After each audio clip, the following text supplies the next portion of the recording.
I'm going to go ahead and open the regular council meeting in the Village of Franklin for Monday, January 12th, 2026. Can we start with the Pledge of Allegiance, please? I pledge allegiance to the flag of the United States of America and to the republic for which it stands, one nation, under God, indivisible, with liberty and justice for all. Thank you, everyone. Let's do, Evan, as Abby and Angelina, let's do a slow play on the roll call, but let's do roll call, please. Trustee Daniel Ferris. Present. Trustee Pam Hansen. Present. Trustee Jeffrey King. Present. Trustee Angelina Salaka. Present. Trustee Abigail Davis. Present. Trustee David Solly. David told us he'll be late today. And President David Boker. Present. Excellent. Thank you, everyone. Next on the agenda is adoption of the agenda. Before I take comments from anyone else that has comments on the agenda, I need to add one thing, and I'd like to readjust one thing. So Teresa and Rachel have asked us to consider a letter that is needed by the bank in order to change signators from me to Rachel. Well, I was there during the temporary period, so I'm adding to the new business agenda an item H, bank letter from, or bank letter to First Merchants Bank, which Teresa provided us with a copy of the draft. And then the second item is, in order to allow the residents as well as our cable board help to not have to wait while we're in closed session, I'm going to go ahead and move new business H, request to enter closed session, to after council reports. And then if anybody else has any comments on the agenda. All right, hearing none, if I can get a motion to approve the agenda as amended. So moved. A motion from Hanson, Second. second from Ferris. All in favor, say aye. Aye. Opposed? All right. Motion carries. Next, our minutes of our regular meeting of December 8th. Anybody have any comments before we take action?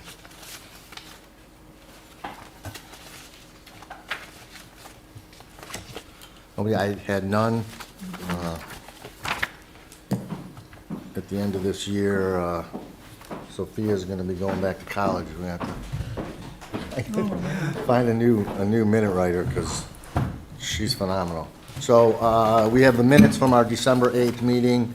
We have no comments, so I got a motion to approve as presented. So moved. Motion by Ferris, Second. second by King. All in favor, say aye. Aye. Opposed? All right. Public requests and comments. So this is the time on the agenda. If anybody would wish to speak to council on any matter, this is not an open dialogue, and if it's an item that's elsewhere on the agenda, we'd ask that you wait to address it at that time. John, it looks like you want to speak? Yes, please. John Simon, 30320 Kincardine. I and many others were extremely disappointed by the way the process went for appointing a replacement trustee. The questions asked each candidate by trustees Sulaka and Solly appeared on the surface to be a sincere attempt to gather information to help trustees make an informed choice as to who would add the most value to the council. The process, however, was disingenuous, as the outcome had been decided. To trustees Sulaka and Solly, I ask, was there any answer that a candidate could have given that would have changed your vote? Said another way, when you considered Stuart Wooder's outstanding qualifications, including his 6 years on Planning Commission, 2 years as chairman, to say nothing about his years of volunteering and serving as Franklin Scout leader, and then compared those to the qualifications of Jeffrey King's 3 years of Franklin residency, minimal minimal volunteering, and zero Franklin government experience, please share what it was about Jeffrey's answers that convinced you that he was the candidate who would add the greatest value. I strongly believe, as do others, that the entire selection process is flawed and simply a show and a waste of time for all involved. I am concerned that a cabal has been formed within the council, which will certainly reduce the diversity of ideas and independent thought.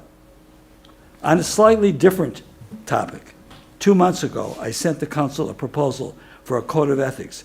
I was told that it had been discussed by the council legal committee, which decided that since such a code was not enforceable, it was not worth their time and effort to develop one. However, the committee totally missed the point. A code of ethics is not about punishment. It is a goal to identify ideal behavior and to be critical when it is lacking. The purpose of a code of ethics is to strengthen the integrity and trust and effectiveness of our local government by adopting a simple, proactive code for all elected and appointed officials. The code will also help ensure Franklin will be known for its good government and civic pride. 22 surrounding community governments currently have a code of ethics, so I find it disappointing and embarrassing that Franklin has not. I would ask the council to please reconsider the value of a code of ethics. And finally, lastly, I would like Trustee King to know that I meant him no disrespect. My remarks were meant to be critical of the council and not of him. Thank you. Thanks, John. Anybody else like to speak? Okay, one other item. So we received a letter from Natalia Shub. It's a several-page long letter. Each of the trustees has received a copy of it. And Evan will make sure that this is entered into the record and a part of the public minutes. Can I ask a question? When do we read the letters into the record and when do we not? We don't ever read them into the record. The It's not former our clerk practice. used to read the letters out loud. Well, maybe she did. So I'm just wondering what the policy is on that. I don't know if there is a policy. It's my meeting, and I guess until there is a policy, that's how the meetings are gonna get run. So I guess that's the answer. Can we establish some consistency, though? I think that's, I don't think there's been inconsistency as far as the time being that we've been running them recently. Nobody has received record. In fact, Mr. King asked the same to be done, and I didn't read his letter into the record, and he acknowledged his dissatisfaction with that, but that's just been the policy. We don't have the time to necessarily read someone's entire letter. Somebody finds it important enough that it needs to be read to the entire public, then maybe they should come to a meeting and read it. So that's my position on it. When you said it's part of the record, for example, Natalia Shub's letter, does that mean it will go into the folder, into the permanent file of the meeting records? Is that what you meant? We're not reading it out loud, but does it become part of the meeting record digitally? Evan will save it as part of the record digitally. Okay, that was my I mean, question. our minute book only covers the minutes, Uh-huh. but Evan has received it. We received it before the meeting. Again, we didn't receive it in time for legal committee, in which case it could have been included in the agenda packet, which is something we're discussing later today. But if it's something that a resident wants to be reviewed, then it could go to legal committee to be an agenda item. If it's something that they want to be spoken on the record, then they should come to the meeting to read it or send somebody to read it on their behalf. And otherwise, letters that we receive will be accepted, acknowledged, and put into the record. Okay, thanks. Anybody else? So we said no, we had no one else, so I'll close public comments. So reports of village officers. Chief. Good evening. So, as you can tell by the report, it's been relatively quiet in the month of December. No major incidents to report. I do have an update on our co-responder program. You know, we've been trying to get this going for the last 8 months. We had 2 great candidates. One went to a different jurisdiction, another one went in a totally different direction. But we have found, I believe, our person. Her name is Kimberly Craighead. She will begin her initial ride-alongs with our officers starting on January 20th. She's still going on the onboarding process with Oakland Community Health Network, but we expect her to be available to us at the beginning of March, and I will bring her to a meeting so you could get introduced to her. She was a clinical supervisor.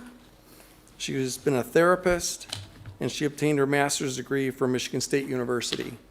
She comes highly recommended, so we're excited for her to come on board.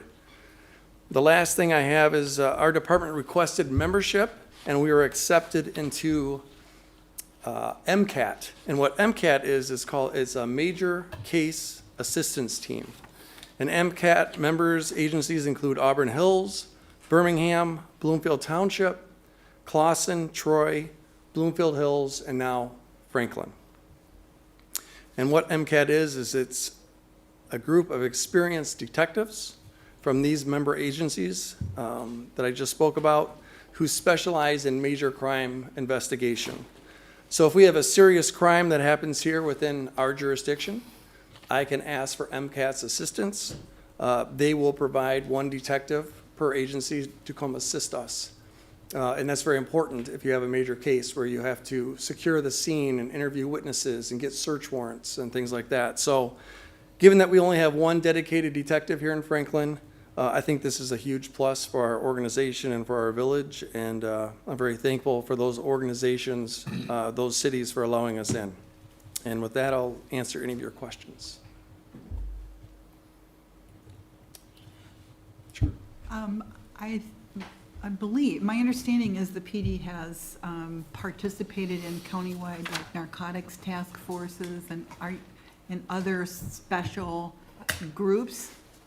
Are you still doing those? Is this a new thing, or does it replace something that you are already doing with your officers? So currently, we're not in any task forces. Okay. Originally, my understanding is when the village council agreed to have a 12th full-time police officer, that the option was for that 12th person to be part of a task force. Mm-hmm. I have some ideas of what task force I'd like that to be, but we have not reached 12 people except for maybe 2 months that I've been here. Right. So right now, we have no one assigned to a task force, and this is a task force, but obviously it's just a very part-time thing, and that we would be loaning out our detective for a short period of time, or they'd be loaning their detectives to us for a short period of time. Thank you. You're welcome. Anyone else? Thank you. Thanks, Chief. Chief Averbuck is not here today. We received his report. If anybody has any comments, feel free. Treasurer's report. Teresa.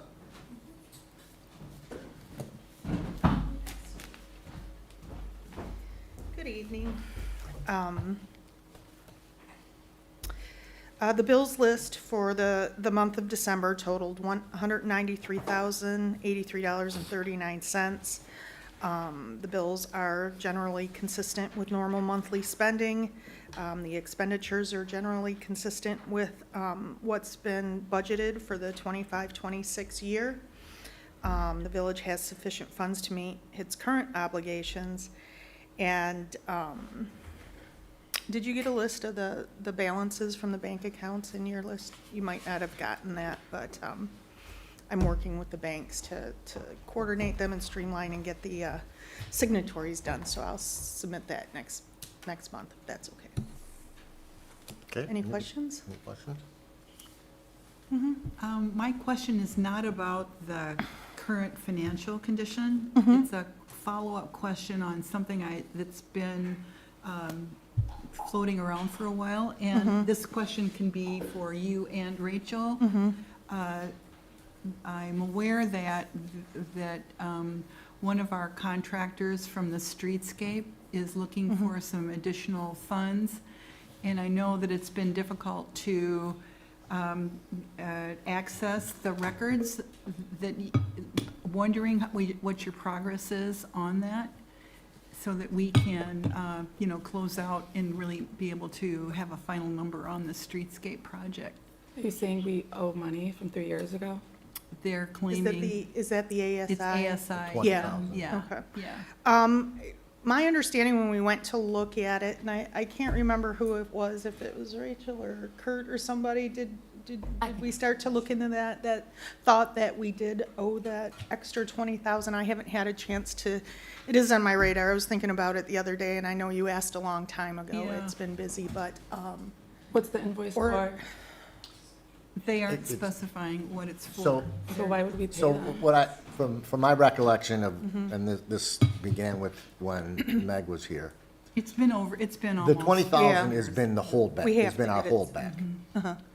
Originally, they had sent an invoice claiming that they were owed an additional $60,000. And I think we came to the conclusion that, in fact, the 60,000 was not owed, but that the 20,000 that was outstanding in the holdback, unless there was anything open to be completed, that everything had been completed, and they were entitled to the release of that, because if we're still holding money, everything's done, they're right. If it's for services, then they need to produce the unpaid, the unpaid Invoice, yeah. invoice, correct. They did contact me before the holiday. I asked them to send me the invoice and the list of punch items that Meg created that they needed to address, and they have not done so. So once they send that to me and I can Perfect. verify that these items were completed, we can finalize the payment with them. Right, perfect. Does council have to approve the payment? If it's $20,000? That's a good question. I'll look into it, but I would assume that since all of these payments have already been made, this was part of a previous approval. It's not a new request, as far as I can tell, but we'll double check. I just don't want to make sure they're not taking advantage of us because we have poor documentation and record keeping. Because someone could say, and then if we have no record to counter it, we can't really validate them, right? Yeah, and I know it's been difficult, so, and I share Angelina's sentiment that, let's take the time we need to get the records aligned and be clear, and that punch list is in fact done, which is not exactly a treasurer issue, but it would be an administrative issue. And I'm not convinced that all of those items have been taken care of. Yeah, well, Yeah. and I do plan to go through the list of payments we've made, along with the invoices that we have, just to confirm or validate anything that we receive from them or anything that Rachel figures out. That's exactly what you need. Because we don't want to, just take one source, I would think, because of the lack of information and stuff. Thanks. It is on my radar. We've been, I started to look into it, and we got bombarded with year-end documents and a lot of that stuff, so we're getting over that right now and be able to move forward. Thank you. Okay, Who's the contractor? ASI. Oh, Stuart, do you have anything? Hi, Stuart. So just briefly, a few things tonight. We made a recommendation for the master plan to be recommended to council. I believe it's on hold. We want to make some updates based on some name changes since we started the process.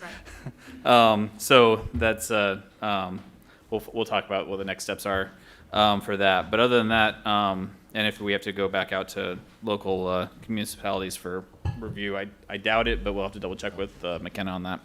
The other thing, though, is planning is working. We introduced the nuisance and blight abatement priorities the council shared with us, and we had the opportunity to look over it briefly. McKenna's helping us categorize so that we can prioritize which grouping of nuisances makes sense to start with, and we'll be discussing it next week. So, making progress there.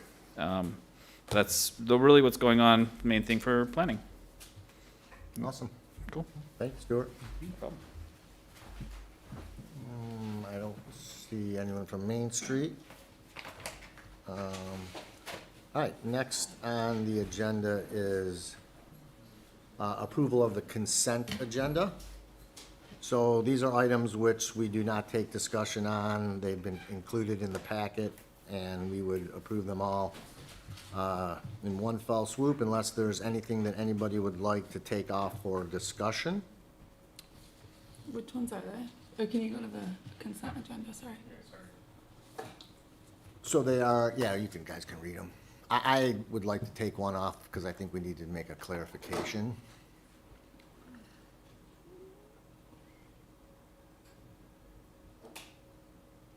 What's the check run? It's like the bills. The bills list. Oh.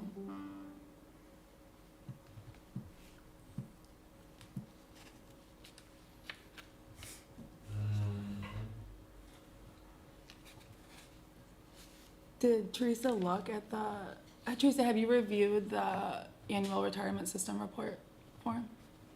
Yeah, I took a look at it, I didn't bring it with me. Raina usually she prepares that when she does the year-end documents, and it's just a reporting to the state to let us know where we stand financially. We're just below the 60%. I think we're So- 58, Sort of the so idea of taking it off. hopefully. Yeah, one thing that would, Yes.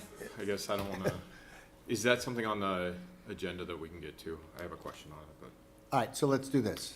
So we're going to go ahead and take consent agenda item B off, and we'll move that to just after consent agenda, and consent agenda item E off.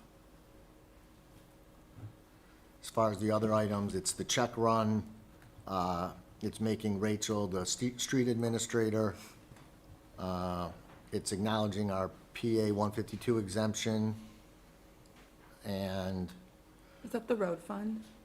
The PA 152?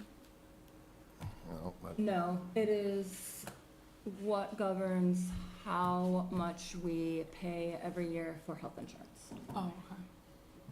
you have three options. We've checked the same option we've used for all of our prior years. Since '23. And then the last two are similar to what we had to do last meeting. We approved two ordinances in 2025 that were not codified, and we are going to re-codify them. And we need to reapprove them for second reading so that Evan can begin the codification process. Evan, these are all gonna have to come off now. We're gonna have to take both those off and discuss them in a second too. So, as far as the consent agenda exists right now, it's the check run, it's Rachel as the street administrator, and the 152 exemption. So if I can get a motion to approve the consent agenda items A, C, and D. Motion to approve consent agenda items A, C, and D. Second. Okay, we have a motion from Solly, second from Gates. All in favor, say aye. One real quick Opposed? thing though. Yep. Beforehand, I don't want to take it off because it's not prudent to the approval. But one of the things regarding PA 152 exemption resolution, we brought this up in legal. So for context purposes, this is something that we historically haven't done over the past couple of years, is that formal approval or acknowledgement. And so my recommendation would be for either finance or the HR committee just to look at it, again, just to familiarize ourselves as a council, because I do think we approved it and we're all in support of it, but to fully understand and appreciate from a policy perspective moving forward. So What's the authority on that? Is What it do you mean? required by the state? Yeah. It is. For some context, and if I misspeak on this, it's the state sets a minimum floor of a maximum contribution that an employee can be forced to make. So we can extend ourselves and give a better benefit package to a public official, but we cannot Give a go lower. below that Yeah, threshold, less. right? And so this is an acknowledgement that we're taking advantage of that exception to give better benefits to our staff. And that's where I'm saying that, again, I think as a collective, because we haven't previously looked at this, we should inform ourselves. But for the purposes of this year, we need the approval. Okay? Is that why we're doing it retroactively, Yeah. 3 years ago? So we haven't done it since 2022? Well, no, we've been doing it, we just never brought it to council. It's been getting filed every year, it's just Oh, okay. council hasn't been taking action on it. And this is Okay. part of the collective bargaining agreement Yeah. contracts that you Okay. guys are familiar with and Yeah, approved. Yeah, we've been doing it, we just haven't been bringing it to council. okay. So, and yes, finance committee here is gonna probably start meeting again in the next 2 weeks to start looking at budget, so yes, we will get finances committee's eyes on that. Okay, so, we took 4 of these items off the agenda, so let's just go through them one by one. The first one, it just has to do with the control order. When the control order got written up, it looks like it's calling for stop signs at 2 locations. And I thought we only approved the stop signs at the Brandingham location. I'm looking at the package that was submitted in October, which I believe we approved in totality as presented. And again, it only had the I think there the was, stop sign at Brandingham and crosswalks at Brandingham and Normandy, and then the crosswalk at Brandingham was, has also been questioned, but we were gonna defer that one to the traffic engineers, that one, to determine whether that, something like that was appropriate. But if you go to the picture of the slide at Normandy, it didn't call for, no, that's Woodlore, I don't even know. Yeah. Oh, there we go. right. what did the minutes say? It was I think just we approved Brandingham. 3 of them. It was just Brandingham. The stop signs that you're previously talking about were, The one on. no, sorry, there Woodlore weren't. and Franklin. It was only crosswalks, it wasn't stop signs. Woodlore and Franklin? Stop, it was only crosswalks. I mean, go This to is it. Normandy and Wellington. Yeah. So I think what President Goldberg's saying is that in our packet, it's making a recommendation for stop signs to be at both Normandy and Brandingham, but in our last council meeting, we had only discussed stop signs at Right, Brandingham. we didn't approve stop signs at this intersection, and the traffic control order that they want us to approve is calling for stop signs at that intersection. I just want to correct the control order to properly reflect, not suggesting making any Yeah. changes, and whether these proposed crosswalk signs are ever installed, those aren't traffic control signs, so that's, would be done separately. But I just wanted to make the record clear on that previous sheet that Evan had up, where it should only be one of the intersections, it's there, and in the 2 places that it's in the packet, that top one should be struck when we certify it. We Anyone? can't have both? mean, What can we that's- have? Well, we didn't approve both, that's a Yeah. separate, I Yeah. mean, whether we can have it is, it's completely Okay, so we separate issue. only approved the Brandingham one? Correct. Oh, I'm yeah, not that's saying we fine. can't have it. If someone wants, if you guys want to bring it back at a later date, we did vet it out and conclude that, I think we were saying like traffic would slow, so we might not need excessive stop signs. right, I mean, Okay. that would be 3 stop signs Yeah. in a Yeah, right. in a row. 600-foot Yeah. stretch. Yeah, yeah. So I just wanted to clarify that. If Infrastructure Committee can bring anything back at any time for I think you're consideration. right. Yeah, I think that's right. And I had Evan check the minutes before the meeting. And we basically approved this packet. Yeah. Okay, so I could get a motion to approve the traffic control order 25-05 with the revision of removing the Normandy reference. I'll make that motion. I'll second. If I can get a second. Angelina, second. I did, sorry. Oh, I'm sorry, Angelina. Motion by Goldberg, second by Sulaka. All in favor, say aye. Aye. Opposed? Excellent. So David, you asked to pull the annual retirement system report, Form 5572. Yeah, nothing too substantive on it. The one thing that I'm hoping for is, for background for this, again, we have to maintain a certain level of 60%. We were well below that for a long time and had filed for a grant specifically for the purposes of bringing us closer to the 60. And so I was just hoping that we could, for the next council meeting, get a trend report, just so that we understand where we've been over the past 3 years, to see if we're going in the right direction. Yeah, I can pull out the retirement systems Okay, report and see if there's something in there. perfect, thank you. Trend for what period, like what period? I think over the past, when did we start? Pam, David, do you remember when we got the, The grant, yeah, I would say, within 5 years. yeah, I would have said about Okay. 3 years ago. Would be Yeah. fairly easy So to you want to go find. back to 22? yeah, Yeah, So we were below the 60%, you said? yeah. way below, yeah. And then we got a grant, because for communities that were below, there was an Apply. opportunity Yeah. the state State gave money. you to like, give you a boost. We took the boost, Okay, and now we just want to make sure that we're not falling off too sure, far. understood. Is there a vesting schedule, or is this just for officers, or is it for employees too? And what's the vesting schedule, do you know? Yeah, I'm sure there is a vesting schedule. I'm not sure what it is right off the top of Okay. my head, but I could get that information for you. Do you know what it is, Kurt, for the police officers think the- vesting on the EV? I think the other thing that maybe the finance committee should probably take a look at on this is, you know, we've got a goal. There's no penalty from the state to not hitting the 60%. But I think that as a village, you know, it would be worth a discussion to have a commitment or create some level of commitment to hitting that 60%. There have been times in past years, quite a long time ago, the council allocated like a cash, and some extra cash toward MERS.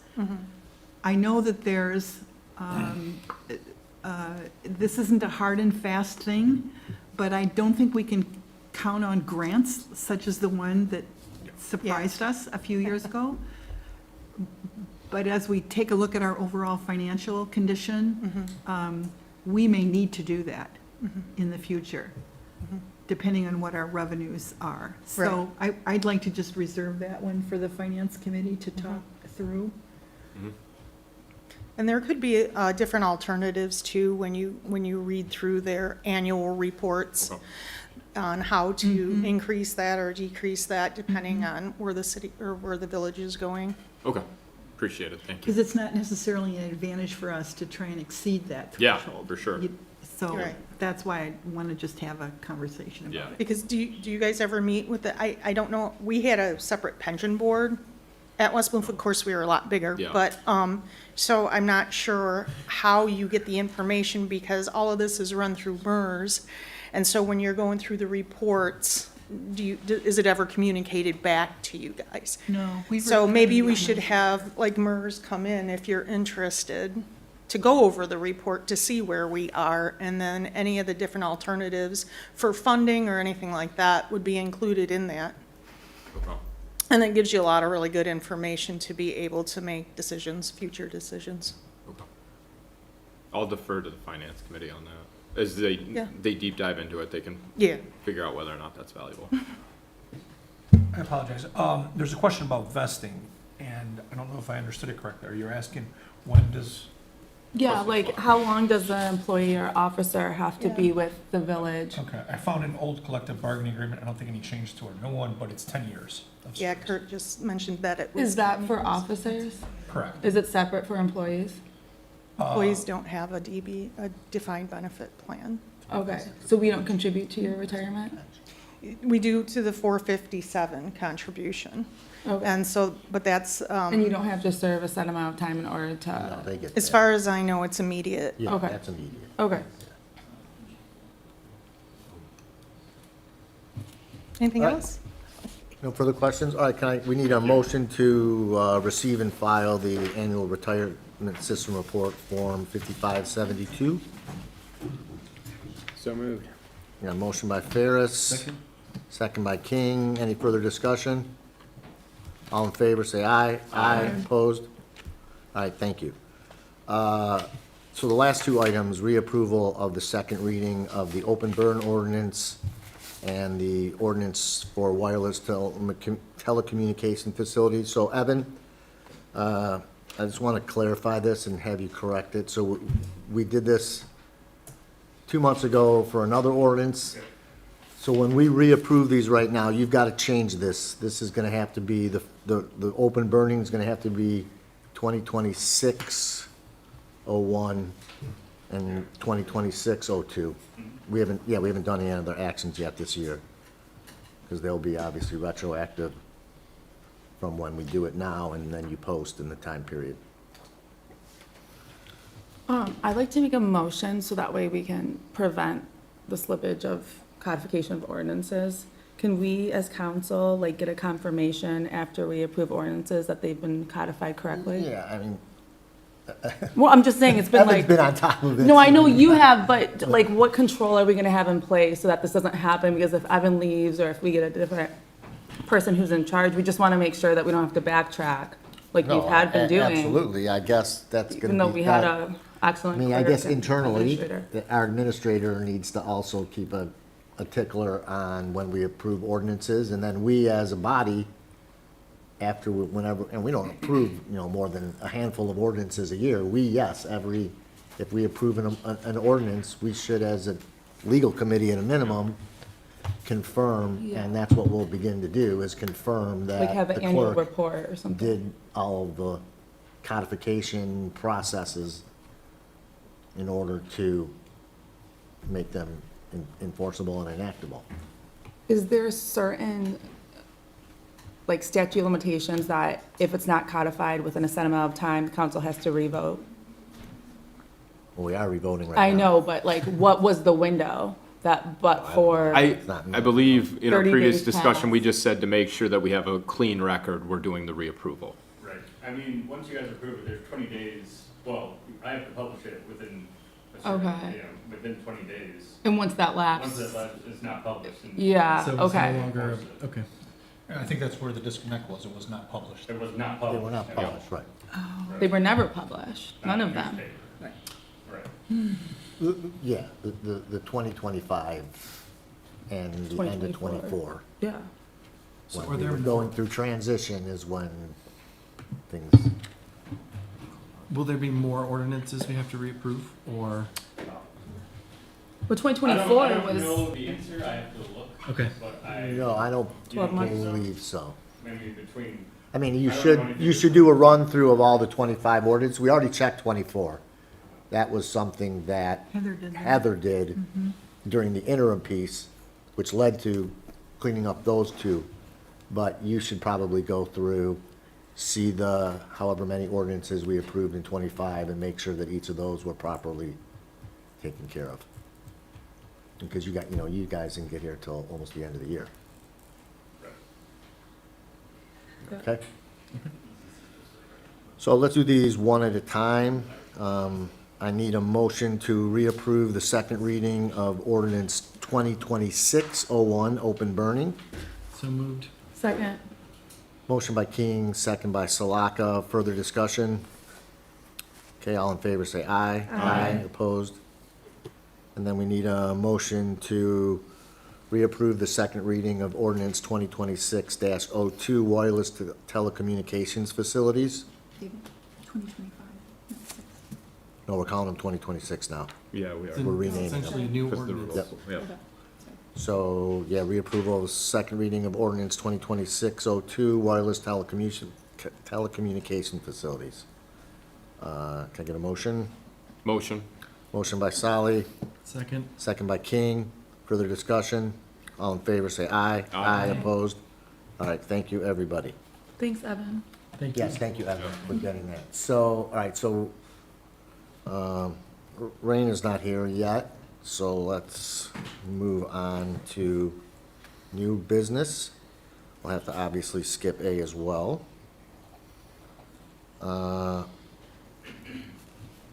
So, we need to do some adjusting of our committees / subcommittees. We want to do some clarifications on the names that Rachel brought to our attention, but Former trustee Seltzer sat on 1, 2, 3, sat in 4 different seats. So each of those need to be replaced. They are, so the first one is the Birmingham Next representative. Mike was the lead representative, Dan was the second. Did you guys kind of do it like, did you both go to the meetings? We never both went to the same meeting, That's what I but thought. when Michael was away, I covered him. Right, so, I was, so we need to have someone replace Mike on Birmingham Next. Someone needs to replace Mike on Birmingham Youth Assistance. Someone needs to remove Mike on Liquor Control. And then someone needs to replace Mike on Main Street. So are we only talking about Mike's positions? No, we can talk about any of these. I have 1 or 2 I'd like to see if anyone would be agreeable to switching. But if anybody like wants to get off of a committee, this would be a good time to do it. Somebody isn't comfortable being the liaison anymore, this would be the time to address it. Otherwise, no, at a minimum, we just have to deal with Oh, well. Mike. Yeah, because the other thing too is when we initially made these assignments, trustee Ferris also wasn't appointed at the time, so we weren't able to properly consider his skill sets either. So I do think that we shouldn't limit it to just what. No, I was not. Yeah. I was totally gonna open this up to anybody that either wanted to make a suggestion or remove themselves. But those are the 4 that we actually have Yep. holes on. The other thing, just for clarification, which Evan can clean up on the next draft of this, Rachel was sort of clarifying to us that the way that a subcommittee of the council should actually be called a subcommittee. We've been calling all of these legal committees. They're technically legal subcommittees of council. Subcommittee is made up of trustees serving in a non-majority, in a non-quorum setting. So the legal committee, the personnel committee, the liquor control committee, the infrastructure committee should technically be subcommittees. If they're bodies that are not just made up of trustees, but are made up of, whether it's planning commissioner, residents, or what have you, those would be committees. Am I saying that right? Yes. Those would actually be committees. So the deer management group that we're considering today would be a deer management committee, because it's gonna potentially have people on it that are not, it is not made up solely of trustees. And the same would be the same for the green committee, potentially. So I was just doing that for a matter of clarification as we move forward. And we're properly identifying each of these bodies. And then again, a liaison is still a liaison. So, how do you wanna, any thoughts, David, since you've been discussing, thoughts on how you guys wanna do this? Do we want to deal with Mike's first? Do we wanna go through each of these again and just revisit each of them? Yeah, I think going through it. Sorry. I personally don't have a problem doing this annually. I think it's a good thing. And 2 years in a certain committee is a long time. Maybe you want to roll over and get a taste of something else. Maybe you found in the course of the year it's not great. Our charter only requires us to at least create our president pro tem and create our committees after each election cycle. But I do not have a problem if we as a board, every November, want to revisit. Now we're doing it because of the changes. But if we want to annually revisit it, I think it's a good idea and can kind of eliminate some burnout and get more eyes on various subject matters throughout the course of the year. Yeah. So, cable board, I'm assuming we're going to keep the same, unless any of you guys want on that one. I Who think is that? You know, Rick it's David's doing Rick an David. amazing job. He's doing a I great think he is job. too. I recall when I was on it, they meet like pretty early in the morning. So, if anybody wants to volunteer to replace David, Rick David, let me know, but I think we're covered there. Can we focus on like the 4 main committees and make sure there's like, No, we're absolutely gonna. I wanna, Okay. let's, these Do the more next ad hoc two, well, ones. yeah, so the next is Birmingham next. these are We more need to get smaller. Jeff involved into some of these committees. An easy thing is just have Jeff step into Mike's shoes in each of those 4 locations, with the exception of on Birmingham next, kind of flip-flopping it. If that works for your schedule. I don't Yeah, want to but, create. well, real quick though, I get what trustee Slock is saying, which is like, is we come up with priority rather than starting at like Birmingham next, which is an external representative or a liaison. Start with like, what are the core policy things? Okay, Right? I'm fine with that. And then from there, we can figure out, all right, based off of bandwidth, how do we then slot into more of that liaison role? Okay. So you're saying start with finance subcommittee? Yeah, like I see it as like, there's 4 main committees, which are like the finance committee, the legal committee, the people committee, and the infrastructure committee, because those are the ones that are gonna have like major policy impacts, sorry, subcommittees. The liquor control subcommittee is more of an ad hoc, so I don't consider that in the same group. It's like when things come up, we meet, but I think for core policy considerations, we should consider finance, legal, personnel, and infrastructure. I think there also should be some continuity amongst representation on those committees as well. We should have some equitability on assignments for those large committees, if we're up to me. Absolutely, equitability and what's that, and like balancing it out? Yep. Yep, and agreed. And when we did this a year ago, that was obviously something that we took into consideration then, and everybody was on at least one of what you just called the major committees. Many of us were on 2 of those, and between that and a liaison, we were trying to max out at about 3.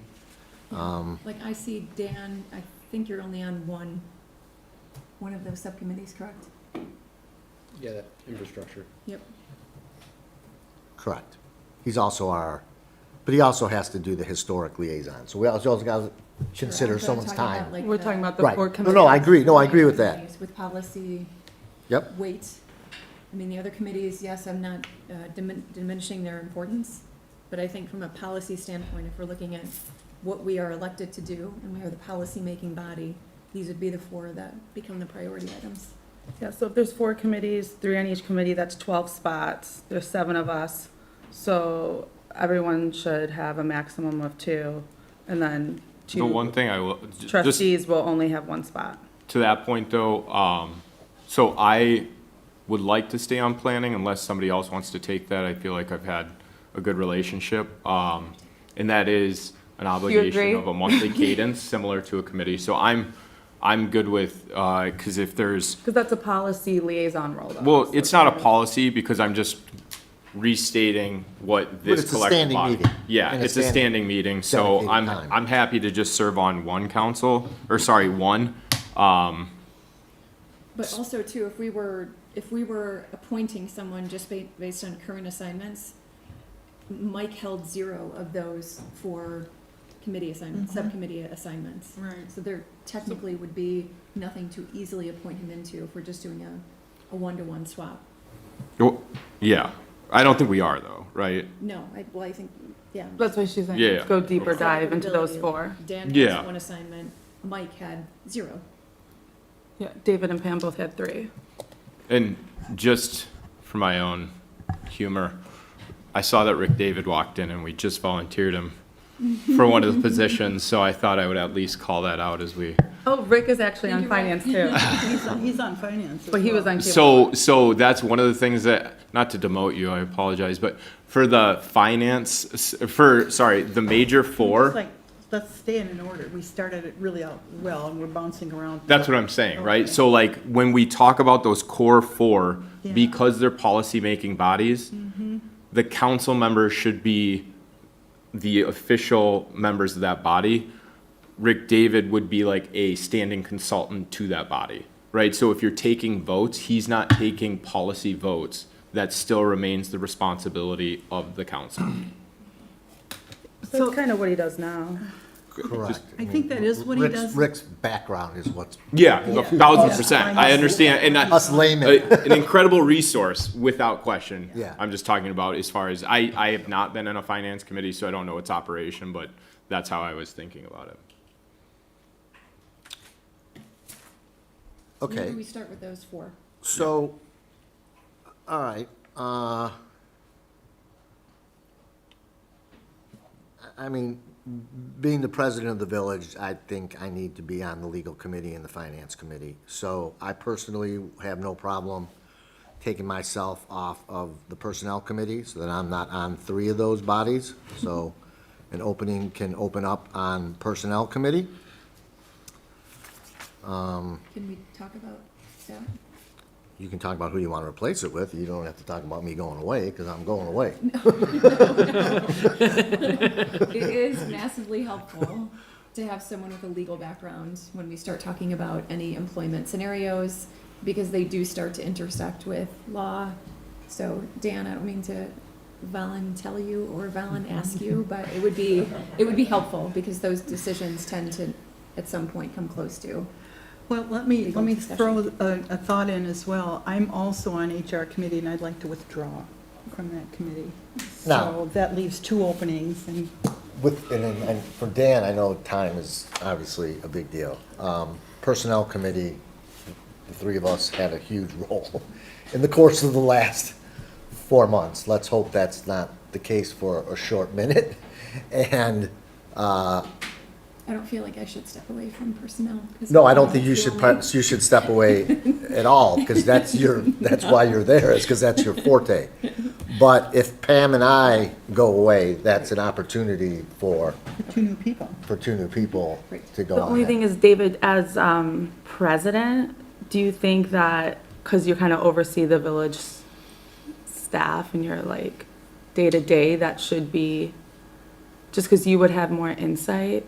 Again, I have no problem staying on the 3. I was suggesting getting off personnel. I'm not leaving the legal committee. Yeah, of course So, I have no problem also not being on finance committee and staying on the personnel committee, if that is also in an effort to try and keep us at no more than 2 spots in any of those 4 roles. I can go that route as well.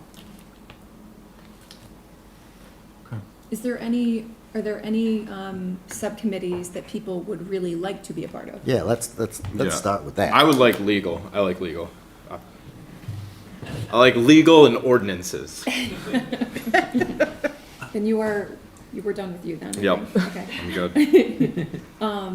Dan, Yeah, to your kind suggestion, I do have some employment law experience, and Oh, I- well, I would. perfect. You really hit the ball on that one, didn't you, Dan? I would be happy to also serve on the personnel committee, but I think that we should probably make an adjustment and take me off of either Historic District Commission or next, if I'm gonna remain on infrastructure as well. How's historic been going? I mean, did you get a feel for it? You did it for a year. I don't know how many times they actually met during the year. If they meet pretty met regularly? most of the months, yeah. Okay, good. Meet every month. I think They every do. month Oh, they yeah, were, no, I it's think they ZBA did. that, the ZBA that is Yeah. always consistent. Anybody super interested on replacing Dan on historic? Again, it's a 1 evening a month commitment. It's, what day of the month is it? It's Wednesday? the first Wednesday of the month, if I'm correct, right? First Wednesday of the month. Something, I think Wednesdays, oh, go ahead. No, I was just wondering, do you have to be in person? Do you speak during the meetings, or you just observe? Just observe, basically, it's the liaison rule. Do they have you do like updates from council? They used to want, when I had that job, they liked to have an update. No, They haven't asked that of me Okay. specifically. It's a short meeting, Yeah, Jeff. I'm happy to It's join. less than an Yeah. hour typically, not a big Let's do that. Let's, obligation. then Jeff's a liaison. That'll get him at least to learn that body. Yeah, it's great. if it's helpful, I've got this in the Word document, if you want me to just send this. Oh, yeah, go ahead.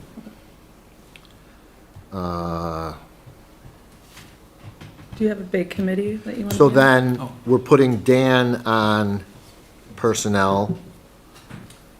Pam's suggesting going away. And then Pam has both Oh, finance and Angelina. legal. Are you good with both of those? So, anybody else for personnel committee? We have an opening on personnel. Do you want to hang with Do you me? want to be on? I'm gonna happy be on to, finance, I'm happy because to that was either Aaron's. personnel or finance, whichever makes the most sense. Do you have a preference between the two? No strong preference. That was not a trick question, I promise. Let's put Jeff in Pam's spot on the personnel committee. Okay. So then you'll be our new liaison and you'll be on personnel.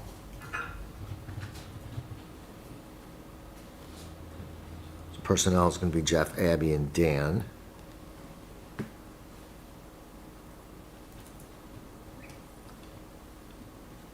Legal committee. Anybody dying to get on the legal committee? And really, if Pam just lost personnel, that should be Pam's two positions. We'll keep legal committee the same.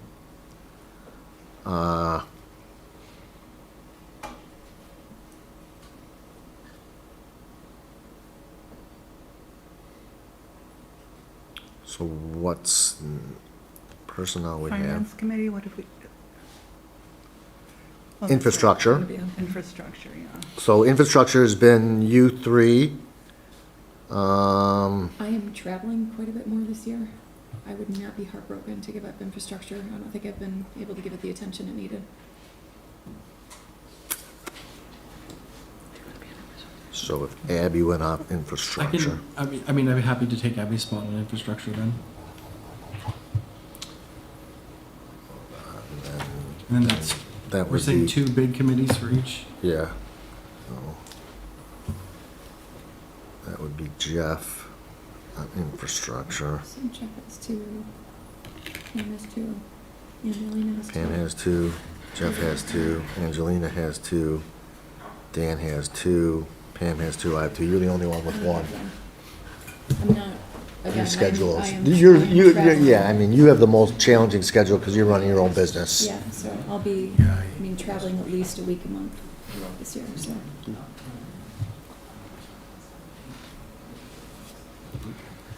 So do I have my own business as well.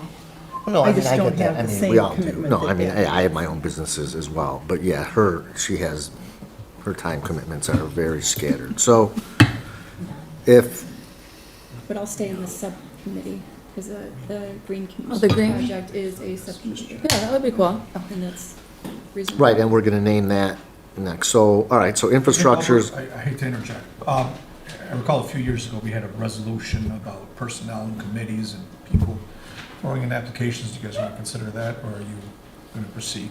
For, I thought we clarified that it was. what are we Yeah. talking about? Just for committees, subcommittees? Well, committees of our own board? No. Okay.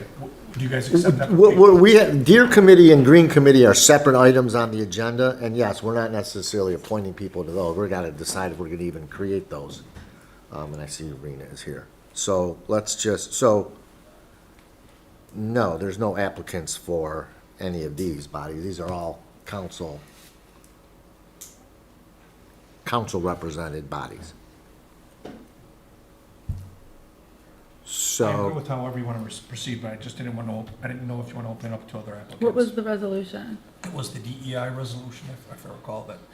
Oh, well, the DEI No. resolution was for appointments, right? it was Yeah. for appointments to committees. It wasn't a resolution, it was a guidelines. Guideline, yes.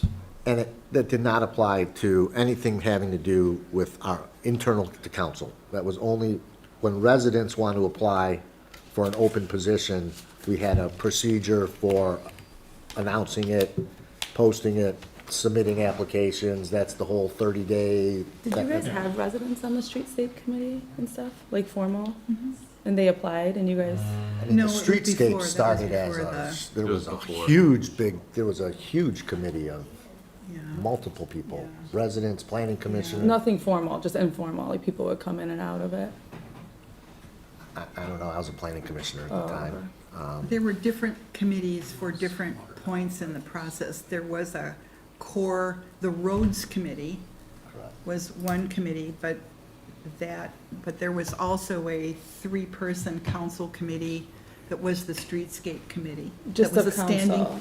Yeah, just of Okay, council with the okay. administrator, yeah. Okay, okay. And that was what, the infrastructure committee? No, it was the Came out of. streetscapes, yeah, well, probably, Yeah, I suppose. yeah. Yeah, I think so, I think Yeah, so. that's what we talked about. Okay. All right, so I think for the major four, I think we have it listed. I think we're good.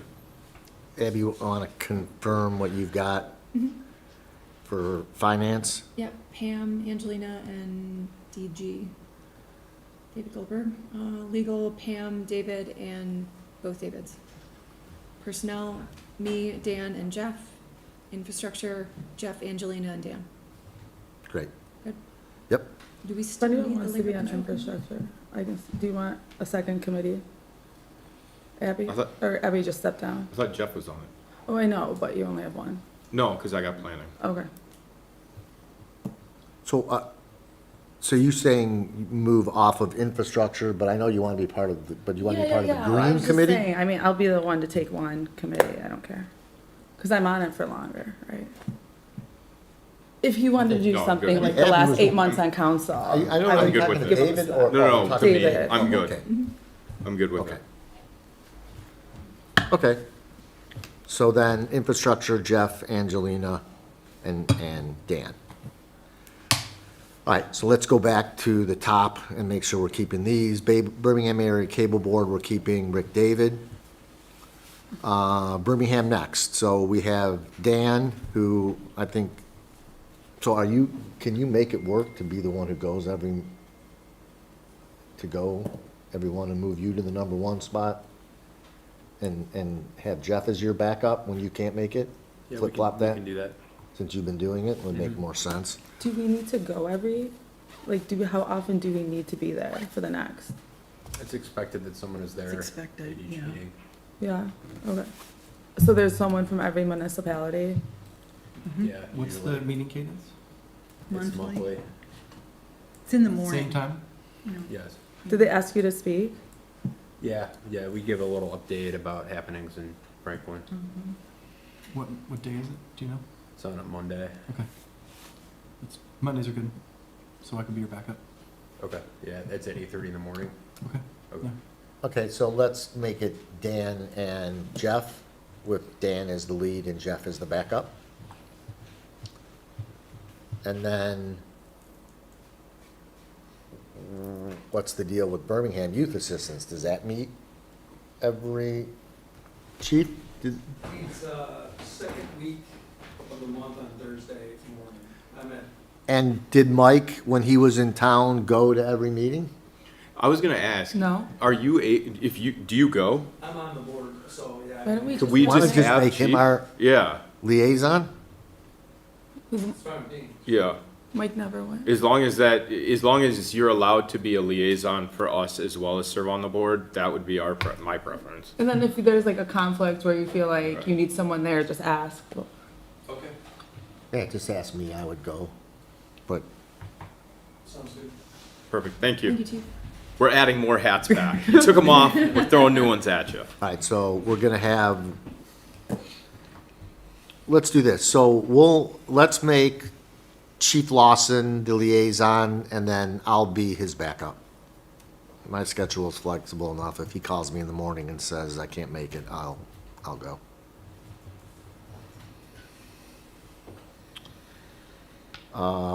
Fire representative. Anybody want that? You're welcome to it. If not, I will continue to do it. My vote would be that you continue. Yeah, maybe just with because what's there's a going lot of on, things. yeah, with Yeah. what we've got going on in the next few months with them, we should probably keep it that way. Historic, we've moved Jeff. Planning's gonna stay David. We've got finance, we've got legal, we've got personnel. Liquor control. We don't have liquor licenses anymore. So we should still keep the Money, board yeah. open. I would like to stay on it just for the continuity of the one liquor license that we gave. I was on the board at the time.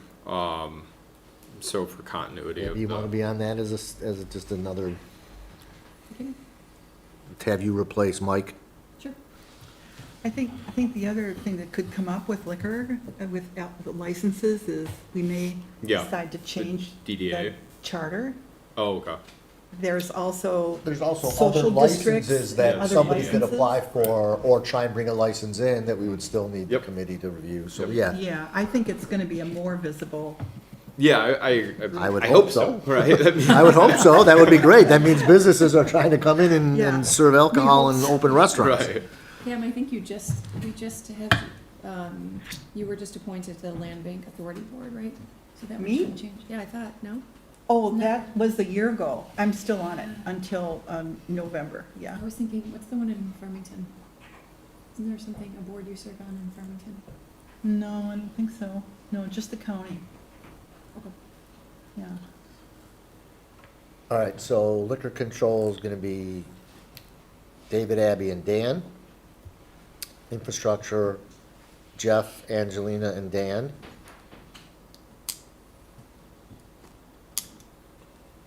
Main Street Franklin liaisons. So Mike has to be replaced. Angelina, what are your thoughts on that?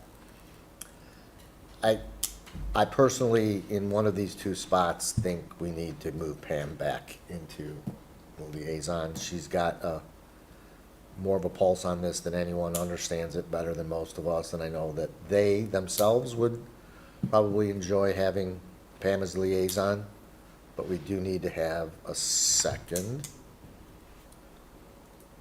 So Angelina, Yeah, as long as they post their meetings.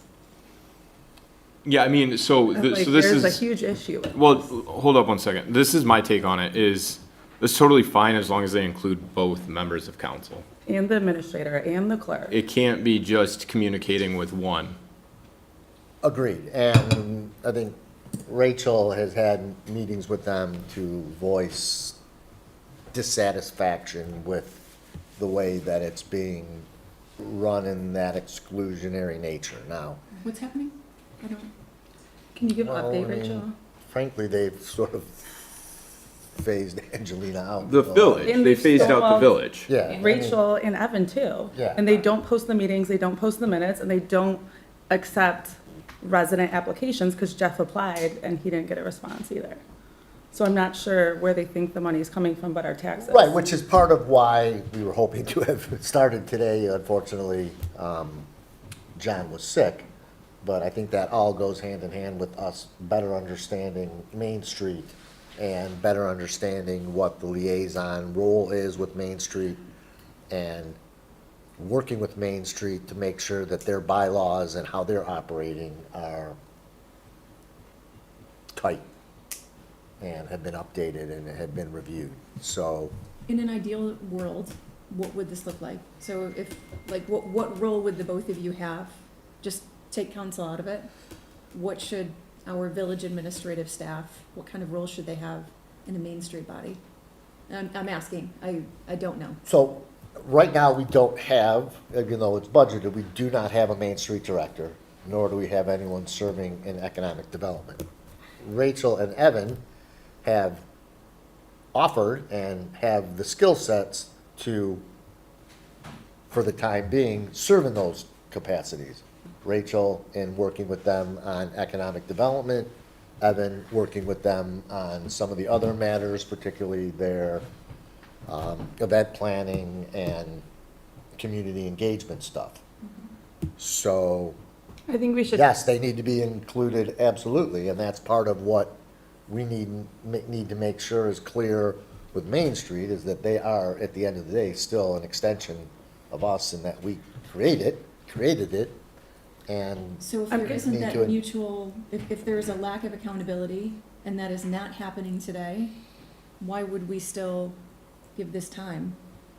Why would we? well, we are a Main Street community. They can't so- exist without us. Right, so unless They we have to be decide linked to to no a longer be a municipality. Main Street community, we have to operate, we have to have a board, Yeah.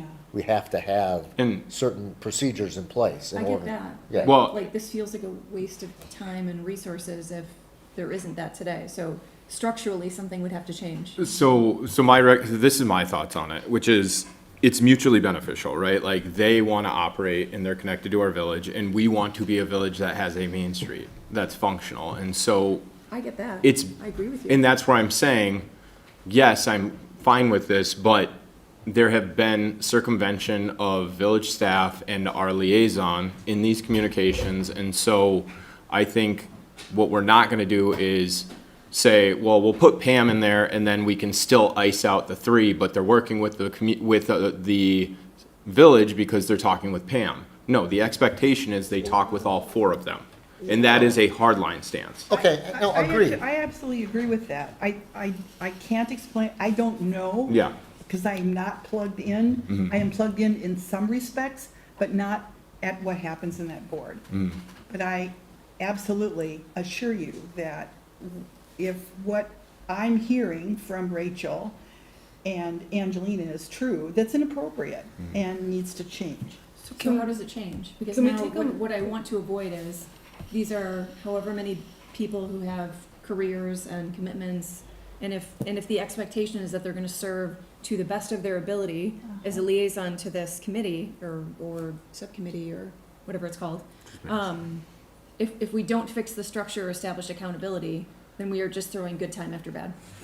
Like, and so until we do that, I would elect that we don't make any appointments until we've established standard operating I procedures and agree SLAs. with trustee Gates, and I would take a motion that we appoint Rachel Main Street Director.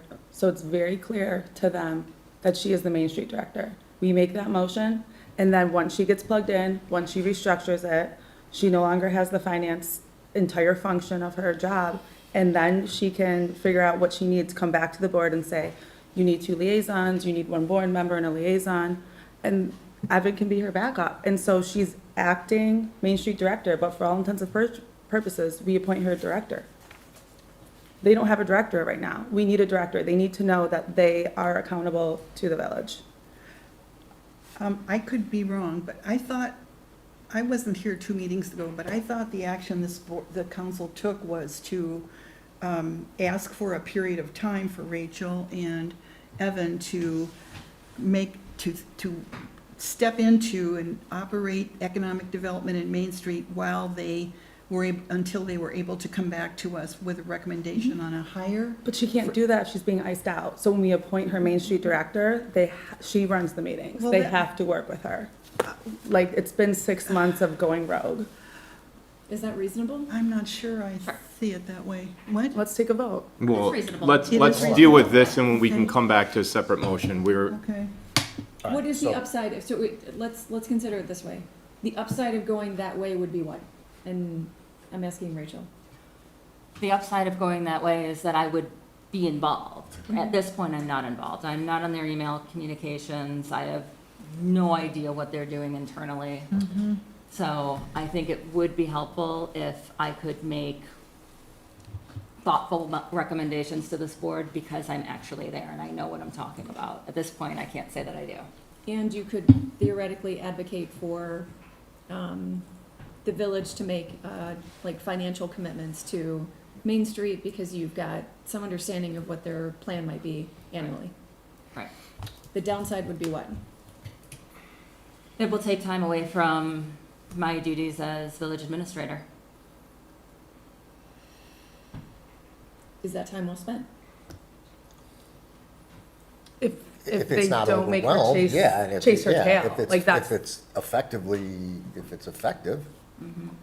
That's why I think we need to take a motion, because we have to appoint her Main Street Director, because I agree with you, Abby, and you, like, I don't want you chasing your tail, asking them, when are you meeting? Like, send me the agenda, or, oh, it's the location changed, or, like, that to me is a waste of resources. But investing in Main Street, and Main Street is a huge priority for us, isn't a waste of resources. That comes up all the time when you're talking to residents about enhancing downtown, bringing new businesses. And so I feel like having someone seasoned, experienced, and a former economic developer is time well spent. And I think I remember when we talked about the economic development director, when we put the pause in that role, the intention was you had just started in this role, get your feet under you, you had that background coming in anyway, and at that point you'd be able to decide how would we allocate dollars to salaries is this the real need, or might there be something else 6 months down the road when you have a full understanding of the picture that those dollars might be better spent on? Right. Part of what I had hoped on was that our workshop earlier today would not have been unfortunately canceled, so that when this item came up, we would all be freshly educated on the I agree, we had a on the babysitter and purposes- everything. on the purposes of Main Street. So, what I'm gonna suggest for purposes of this vote is that our Main Street liaisons be Evan and Rachel, as you guys are suggesting. And we don't take any action on an economic development director right now. I don't know if that's something No, that but can we we have to make her have. Main Street director instead of just a liaison? Because Well- they will assert the bylaws and liaisons are not part of the board, and that's Do what they we did. know whether or not we can do that? Are they? Yeah. Yeah, well, like, Meg was the Main Street director, and then Susan was the Main Street director. And But- so, But can we? Was appoint- that- Susan was a staff person. Was that a? You were the liaison. No, what I'm saying though is, she was the Main Street. we hired an economic development director, regardless of what the title was. You can title it whatever you want. If we take a motion to make Rachel the Main Street director, does that provide any authority within Main Street? Because otherwise, just liaison accomplishes the exact same thing. Yeah, what authority would it add that she doesn't already have as the village administrator? They don't recognize her authority. That's what she's saying. They don't recognize her authority. They are telling her she's not allowed at meetings, she can't know when they are, and she can't participate even by observation. But So they why? don't recognize her authority as Why the would that make any administrator. sense? I mean, wouldn't you want partnership with the village who now evangelizes what They you're don't doing live and in supports you, Franklin, so. applies for grants on your behalf, potentially? I don't understand and this is a genuine question, why? Does anyone know the answer to that? Control, power, I think autonomy. we don't know. We don't know. That's We what I'm don't. saying. I'm throwing it out there. Control, power, autonomy, Right, which goes more to just to the heart of Main Street. lack of oversight. Franklin entirely, and how the board operates, and questions that I've been also asking, which better describes what their membership is, and better describes how you become a part of Main Street, and what is the role of the board of directors, and better understanding their legal existence. I think those are all things that we need to all better understand. And that was part of what we were gonna have John explain to us, is how it all is supposed to work, and how it works in, I don't know, lack of a better term, an ideal Main Street, Oakland County community. Show us what Yeah, what is- show us what the tree looks like, and What are the see- processes? What are the Yeah, and cadence? see- There to what is a really extent we could- helpful Main Street, Oakland County website.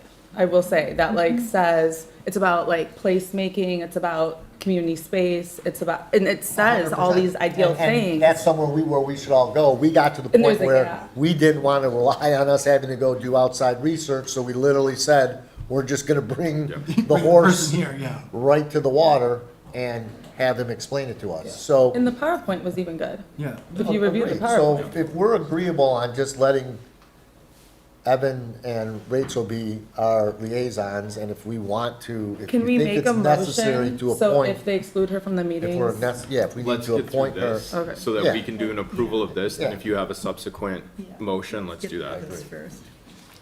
So we're So- gonna defer the liaisons to Main Street then? No, we're gonna appoint Evan and Rachel as the liaisons. Okay, I'm good.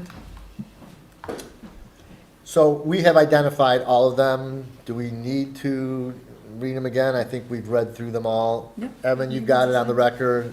Abby, you've got it on the record.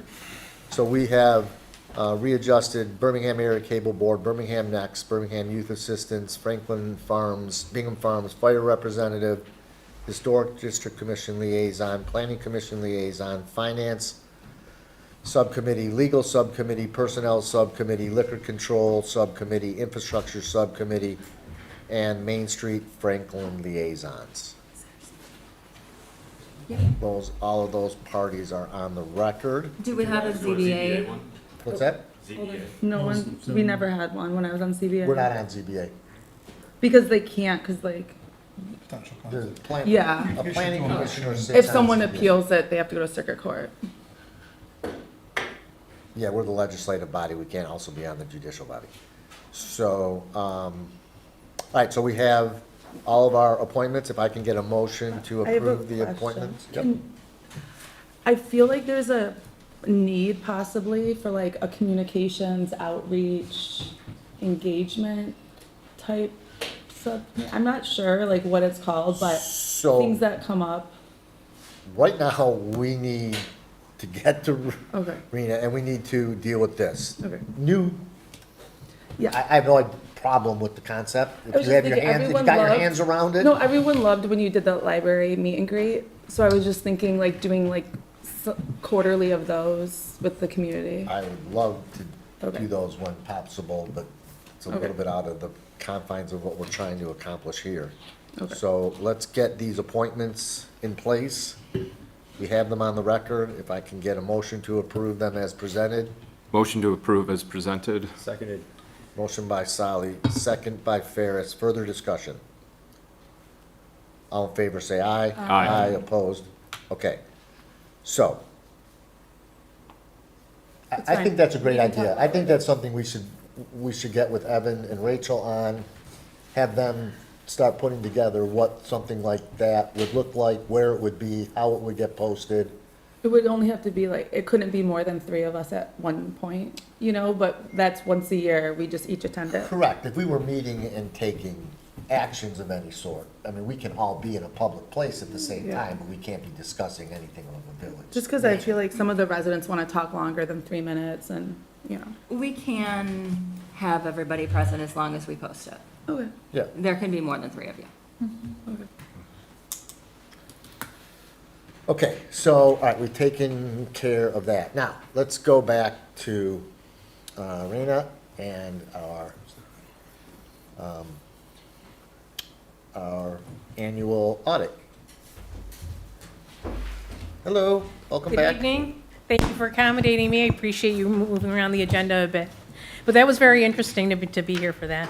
Are you being facetious? No, it's actually, it tells you a lot about the council, how you make decisions. It's actually very relevant to the auditor, so thank you. You're welcome for the show. No, you made some excellent points there. I mean, and it's very exciting to see your excitement, like going forward, how you want to change things or fix things or, you know. So that's very much appreciative. I'm going to start off with saying we have new staff. They were kind of coming on board as we were starting audit field work. I just want to say a huge thank you to Rachel, Evan, Teresa. A huge thank you to Chief Lawson. He, you know, really like carrying the ball there for a big, good part of it. So thank you for everyone's cooperation. The audit went seamlessly, and that's thanks to everyone's help along the way. So jumping in, this is the village's annual audit for your fiscal year ended June 30th, 2025. You did receive an unmodified opinion, meaning no exceptions, disclaimers, nothing adverse to report. Starting off with a few highlights, taxable values, your largest source of revenue, of course, property taxes. You didn't raise your taxes, but the taxable values increased 6.8%, which you should be very happy with. It's very nice to see. The year before was just under 6.5%.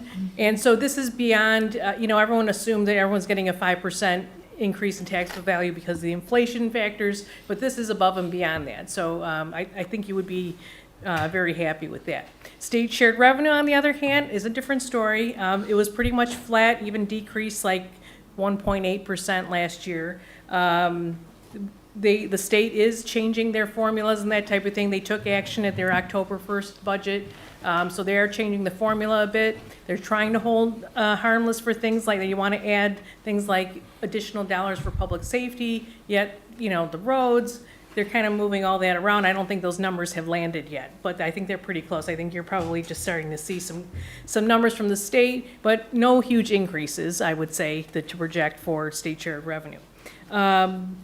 The general fund balance did increase this year, $84,000, and you came in under budget, $249,000. The general fund ending fund balance at June 30th was $1.3 million. Looking at, I also usually look at the Portia Police Fund, one of your largest expenditures in the village. Your expenditures actually came down from the year before, about $80,000. Now, some of that is capital, but you still did spend some money on capital this year. It was the police department generator this year. But still, it's, it's nice to see it's not a continual uptick. I know there are other plans going forward, but, everything's going up. Staffing, of course, always costs more, so it's nice to stay within. The major capital outlay within the village, other than police, was Broughton House furnace is included in this audit, the installation, and also the drainage assessment study is also included in here. You did pay down a significant amount of debt. Your principal, you paid down about $926,000, and that leaves $7.7 million left on the road debt, which is only 7 years left on that. That's 2032 is the last payment on that one. I think that's about on schedule, isn't it? Yes. Okay. That's Yes. okay. Yeah, nothing unusual right there. It's Nothing going as unusual, planned. Okay. And it seems like that just happened. So to me, it was kind of exciting to see 2032 isn't that far away. So, lastly, the net pension liability, you actually had a decrease of about $13,000, which pretty much for a pension plan means it was flat this year, but no significant increases, which is what we want to see. You had $404,000 of investment income, meaning we had a good day in the stock market at the end of the year. Looks like 12/31/25, which will be next year's audit, looks like that was a good day in the stock market, so hopefully those numbers will look good next year as well. You are 56% funded this year, up from 54%. And if you remember the prior year, the village did receive a Michigan pension grant of $479,000. That's in last year's audit, not this one. And also, if you're looking at the numbers, that last year was the last year of your American Rescue Plan, the ARPA grant money. So if the numbers look a little bit bigger in the revenue stream in 2024, that's why we didn't have that this year. But still, a very solid year, and you should be very pleased at how we ended the year this year. So with that, there was a lot of numbers. I'm happy to address any questions council may have. So what was our overall, as far as red, black? Just across the board from net revenues to net expenditures? Primarily, so the general fund funds the police fund. So police fund comes out zero every year. Right. So you added to the fund balance this year, and you're, $84,000. So you're to the good. You're to the black. So we increased our general fund by 84,000? Correct. Correct. Which is probably unfilled positions. Or the 3 months that we weren't paying salaries. Yeah. Well, that would have been after fiscal year end, though, Oh, Yeah. And was that in? because that was about July 1st. and is oh that- yeah, this ended June 30th. Oh, June 30th? Yeah. Oh, sorry, I thought I heard But you you say. took the stocks. All right, The stocks She took for the stock MERS the last plan year. are Yeah. valued as of December got 31st it, each okay, year. okay, thanks. Was that expected or unexpected? What, I'm sorry. Being in the black, sorry. No, expected. Okay. And you came in under budget. So you could have gone the other direction if you had completely, but you do budget pretty fiscally conservatively so that you don't, those were really capital things that you didn't spend money on at the end of the year, which is nice. The village does a really nice job. You do keep your operating expenditures very stable, and then you are doing projects within the village, which is what you should be doing as far as. What was the deficit the year before? It was not a deficit. You actually added 310,000 Yeah. because of those We haven't couple had a things. deficit.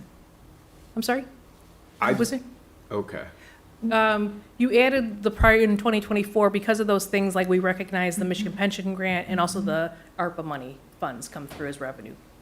Rena, we've had a couple of discussions in council about our financial condition, and I wonder if it makes sense for you to talk about what a deficit is, what it means, how do you define it? And in line with the comments you're making about you've done our audit for several years now. Have we been in a deficit position Could you just talk about that a bit? Sure, sure. So, and it's actually on point for, you'll be moving into the budget, correct? So, very soon. And that's pretty, even though these are June 30th numbers, this kind of gives you the framework for, and then you'll be most of the way through fiscal year '26. So a deficit means, there's a lot of misinterpretation about that. The state of Michigan Treasury says that a deficit is spend your revenues minus your expenditures cannot exceed your existing fund balance. So your opening fund balance, let's say you open with $1 million fund balance. If the revenues are short of your expenditures by $1 million, you'll go to zero, as far as your fund balance will go to zero at that year. Treasury's actually okay with zero. They're not okay with -1 fund balance or beyond. So just because in 1 year you may show that your expenditures exceeded your revenues does not mean you are in a deficit position. Just means that that year, and hopefully it's something like a capital item that you're spending on a one-time thing, not a regular thing. So that's what you really want to watch for is operating deficits, that it isn't one-time planned items that are throwing you into that, dipping into your fund balance. So you don't want your fund balance to go negative, and respectfully, you want your fund balance to be where you're comfortable with as far as what you think enough is. I don't think that should be a percentage. That for years they've thrown around percentages. They throw around like 25%. Well, that's not that much for the village. That wouldn't, if something happened here catastrophically, you wouldn't, how long would you be able to go? 25% of operating expenses? Correct. Which, if you think about the ice storm that we had Yeah. a couple of years ago, and the amount that it cost for us to clear out, like, roads and all of those added expenses, probably would have wiped that out. Going back to 2008, I mean, there are so many things that have happened Right. between now and then. Things we can't even imagine, COVID, ice storms, tornadoes coming through. Sure. They're not necessarily even, acts of nature. Yep. Things we can't even come up with this stuff. So you just want to be in a position where you're comfortable, that you sleep well at night, knowing if something happens, we're in good hands. We've got money in the bank, and we'll weather the storm, however long the storm is. And this may not be a question you have, but I'll ask it in case you did look at it. So, we did the Headley override to try and bring us back in to help with the numbers, and that slowly ticks away. So, do we know how it impacted us this year and what it could look like for the coming year? So fiscal year '24 was, I believe, your first year with the rollback. That's what impacted prior year revenues. It was about $440,000 last year additional it's probably a little bit less than that. Well, you have the Headley override, so you roll back, but then your taxable values Went up. went up. Right. So Right. So think about $450,000, I would estimate. Sorry, and so in a single year, if our budget exceeds our revenue, according to the state of Michigan, that's not a deficit, because as long as we can dip into our surplus or our general fund, because local municipality is any year money. You don't have to spend it by the end of the year. Correct. Yeah, it doesn't go back. But- Whereas right. federal funds, if you don't spend it, it goes back to the treasury. Correct. Now, Yeah. state treasury has this rule where if your revenues are less than your expenditures, or let's say the expenditures exceed your revenues 3 years in a row, even though you have fund balance and it's okay to dip into it, Yeah. 3 years in a row, they ask you they want to know, they'll probably send you a letter saying, Yeah. What's going on? Why? why did that happen? Would you Exactly. anticipate? Because they're looking for. Health. Right, early distress signals, is this your normal, are you gonna be dipping into fund balance from here on out because you can't meet your operating? But that's separate from what our charter says too. And then from what, also even like Southfield Township, they have like $1 million surplus right now. You know what I mean? So like, we have 80,000. But they're different because Yeah, they're yeah. fiscal year end. So they collect their taxes in advance. Okay. So for them, $1 million is actually 0% funded. Understood. Because I got some residents asking, why does Southfield Township have so much more money than we do? You don't start collecting your taxes till the first day of your fiscal year. Okay. So basically, at June 30th, theoretically, you've spent everything Spent the from money. that budget. They collect their taxes right at the end of their fiscal year, so they're front-loaded. And you're just starting on July 1st every year with a fresh Yeah. tax roll. And we have no regulation that anything goes back to the state? Correct. Okay. Correct, and you appropriately spent your American Rescue Plan money, Yeah. so that's not going back. Michigan Pension Grant, you appropriately put that, you've met all the requirements, you put that straight into your MERS pension trust. So, all good, all good. Yeah. And I'd be the first one here to tell you, hey, you know, Yeah, you you're need to do leaving money this. on the table. We're not leaving money on the table is what I wanted to know. Correct, correct. And we would restrict that money as well anyway at year end. You also receive things like the Oakland County Infrastructure Grant, Critical Infrastructure Grant. So you've been it's nice that when you take advantage of these grant programs, it seems like they're lessening now during that, 2020 to 2023 period. There were a lot more available. You were taking advantage of that. So, that just brings its outside money coming in for the residents to do projects, which is exactly what what you've been doing. Rena, we also talked for just briefly before you came here about pension contributions. And I think you just said we were at 56%. We're 56% funded, Yes. and the target is 60. Mhm. Do you have some guidance for us on any remediation we might want to contemplate? Are you satisfied that we are close enough? Can you just sort of talk us through that just a little bit? Sure.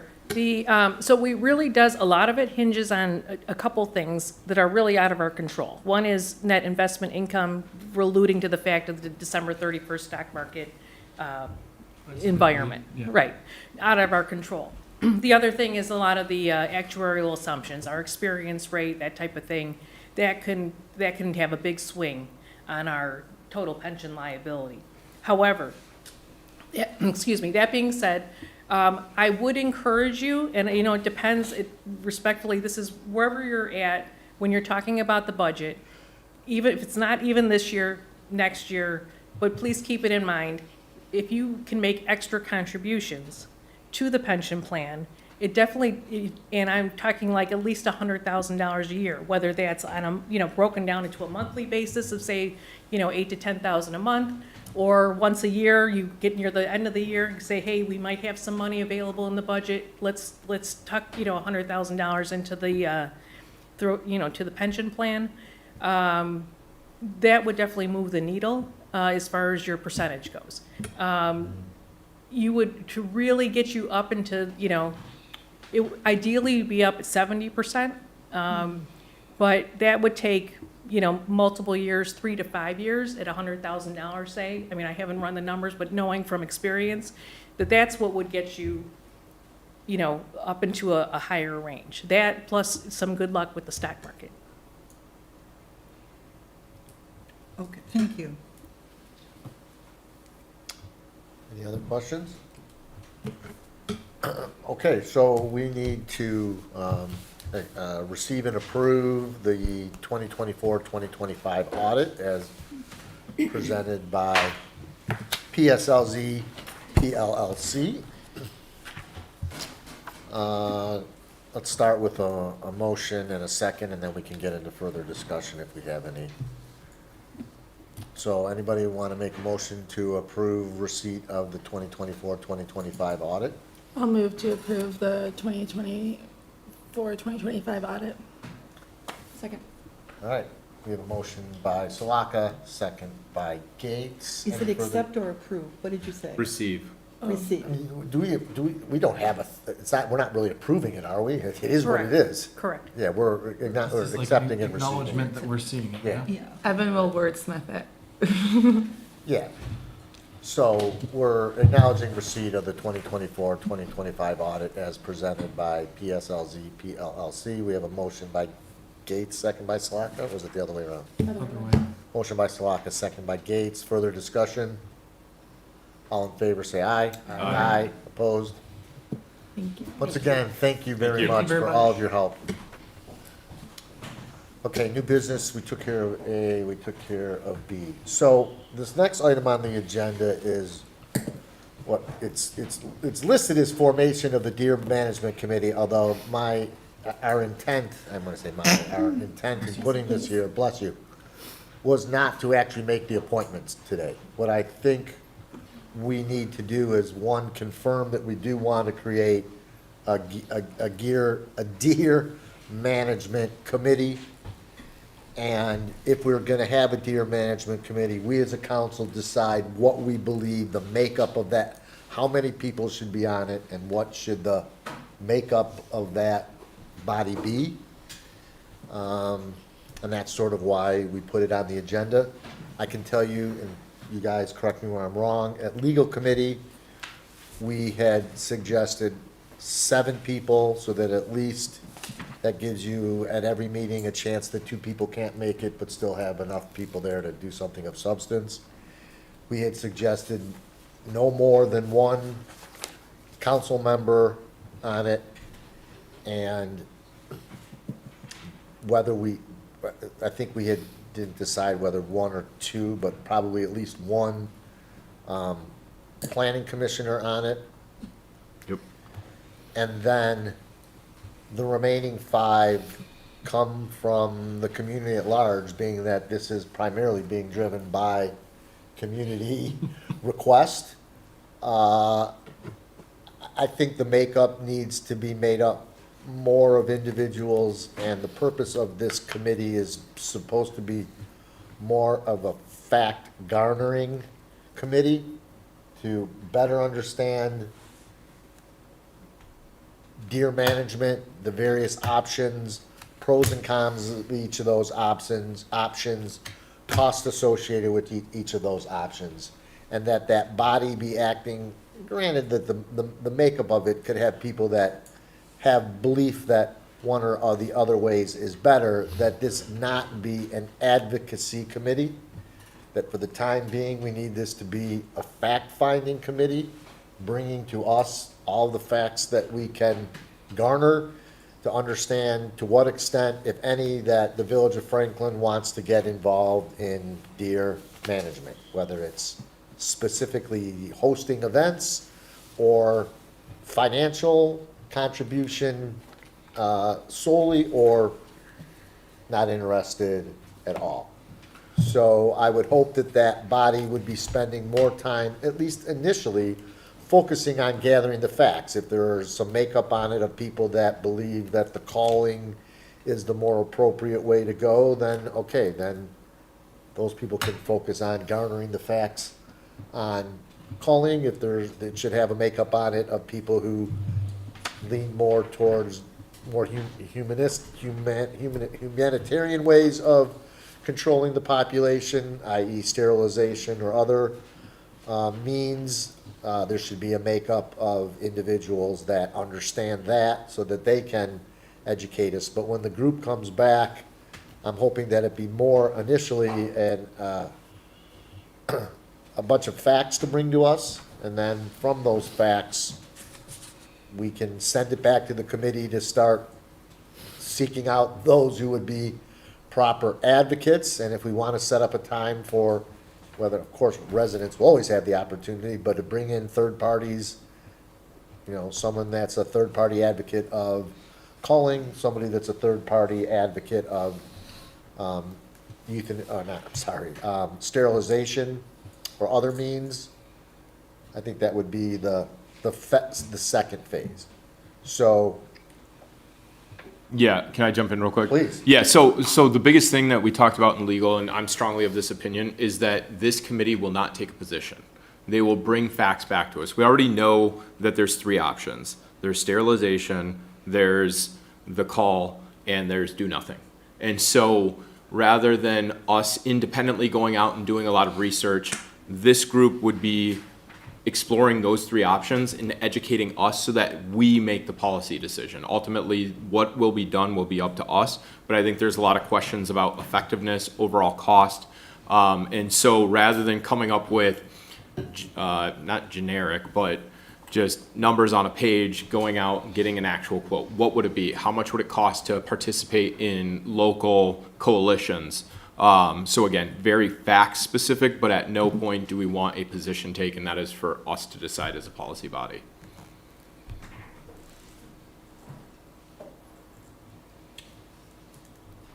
Anyone else got just general comments on the concept? So are we, what is the thought process on one council representative? My thought would be make it 5 instead of 7. 5 total? Yeah. And then 3 residents? And then 1 from planning, 1 from council, only because The schedule. the meetings I mean, more people. should be Yeah. posted when they're getting together. So any resident should be able to Exactly. come and participate. If we were gonna appoint 5 people to be the actual people that are supposed to be there Yeah. for every meeting, taking the notes, gathering the information, somebody needs to take the lead on. Yeah, because then if Fact like gatherer. 3 could make it, you have a majority. The 7 was a suggestion, and it's not easy to get that. Let's do this. You could just say up to 7. Correct. So what I'm gonna suggest, that's a great idea. So what I'm gonna say is, let's set up a subcommittee that we agree will have one council representative and a minimum 1 planning commission representative, and made up of at least 3 residents, and then treat this like any of our subcommittees. Evan opens it up like tomorrow for posting. He posted in the normal places you would if this was for a planning commissioner or a ZBA representative. Anybody that's interested, submit your information to Evan. Give us a little background on, you know, more specifically, your background, if any, on Do they have to Deer be management? a Franklin resident, a Franklin taxpayer, a Franklin voter, a Franklin elect? Like, what are the criteria for serving on a committee? I mean, ideally, if we're setting up subcommittees, they should be residents. So priority given yeah. to residents? Yeah, should that would be any- priority. If we can't even get 3 other individuals that want to do it, and there's a couple people that live in the surrounding communities that somehow have some desire to be involved in what we got going on here, but no, I would hope that we could find 3 other residents. And does this committee I report? mean, I know there's at least 3 residents that are willing Yeah. to do it already. Is this, what committee is this reporting up through? I don't think it has They're to. gonna report directly to council. Yeah. Okay. And will it be indefinite? How long do we need to give time? I think we do need to give a deadline for it. That's a good point, yeah. How long are we gonna ask them to do this before we, Should it come before the budget meeting, so we can figure out if we need to put? it's a great, that's a great, if you wanna use, so, May 1st? Is that Because, enough time? or April 15th?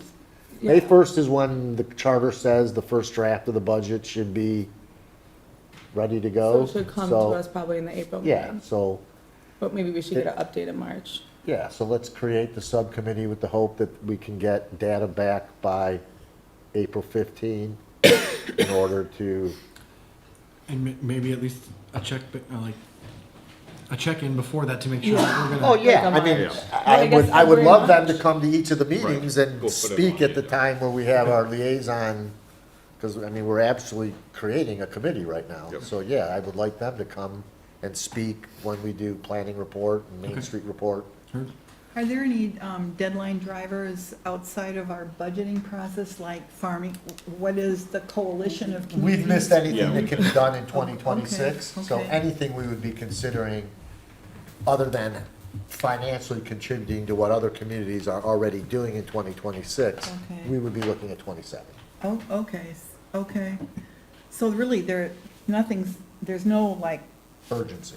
urgency, No. Correct. stake in the ground kind of, okay. So No. if they need more time, they can ask for it. Just so you know, a call already took place in Yeah. January, a week ago. They sent a report out. It was, I Is think that they, in which in municipality? Farmington. Yeah, because I know they were doing it in the winter when that's when the most traffic is. And they were doing it at night, and they were doing it when all the leaves were down, so that they didn't have, and I'm almost positive the first call already took place. I have no results or anything, but 2026, that our neighbor communities are already in action. Okay.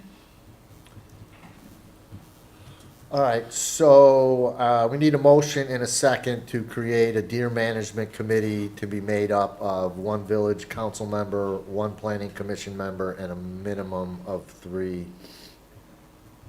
residents. So moved. I'll second. Okay, we have a motion by Ferris, second by Hanson. Any further discussion? Did you say up to 7? So I'm sorry, up to 5. Did I say 7? No, I was just making sure we're saying 5. Yeah, no, Angelina's suggestion was good. Let's start at a minimum of 5. Look, if we get 15 applicants, and we got a whole mess of people that are interested, and it can't hurt, you know. But for the time being, let's set it up at a minimum of the 5. All right, so we had a motion, a second, we've had discussion. All in favor, say aye. Aye. Opposed? Okay, excellent. So, item D on new business, consideration of request to employ the Franklin Public Library librarian. Between Rachel and Rick, do you want to, or Rachel, one of you, had either of you planned on giving a 30-second on what we're doing? Do you want me to try and do it? I can do it. Okay, thank you. All right, so what we would like to do is hire the Franklin Public Library librarian to be part of our village staff, and then lease that employee back to the library. So they will pay all of the costs of that librarian's salary, benefits, and a small administrative percentage that we will negotiate through the contract for our services of handling this project for them. And so explain the 2 primary driving forces behind doing this. Well, the first driving force is we would like to partner with our library and help them. Secondly, this gets us closer to our 20-person covered on our insurance. Right. It would be financially restrictive for the library to set up all the things that we have in place for our employees, for one employee that does that. Right, that's true.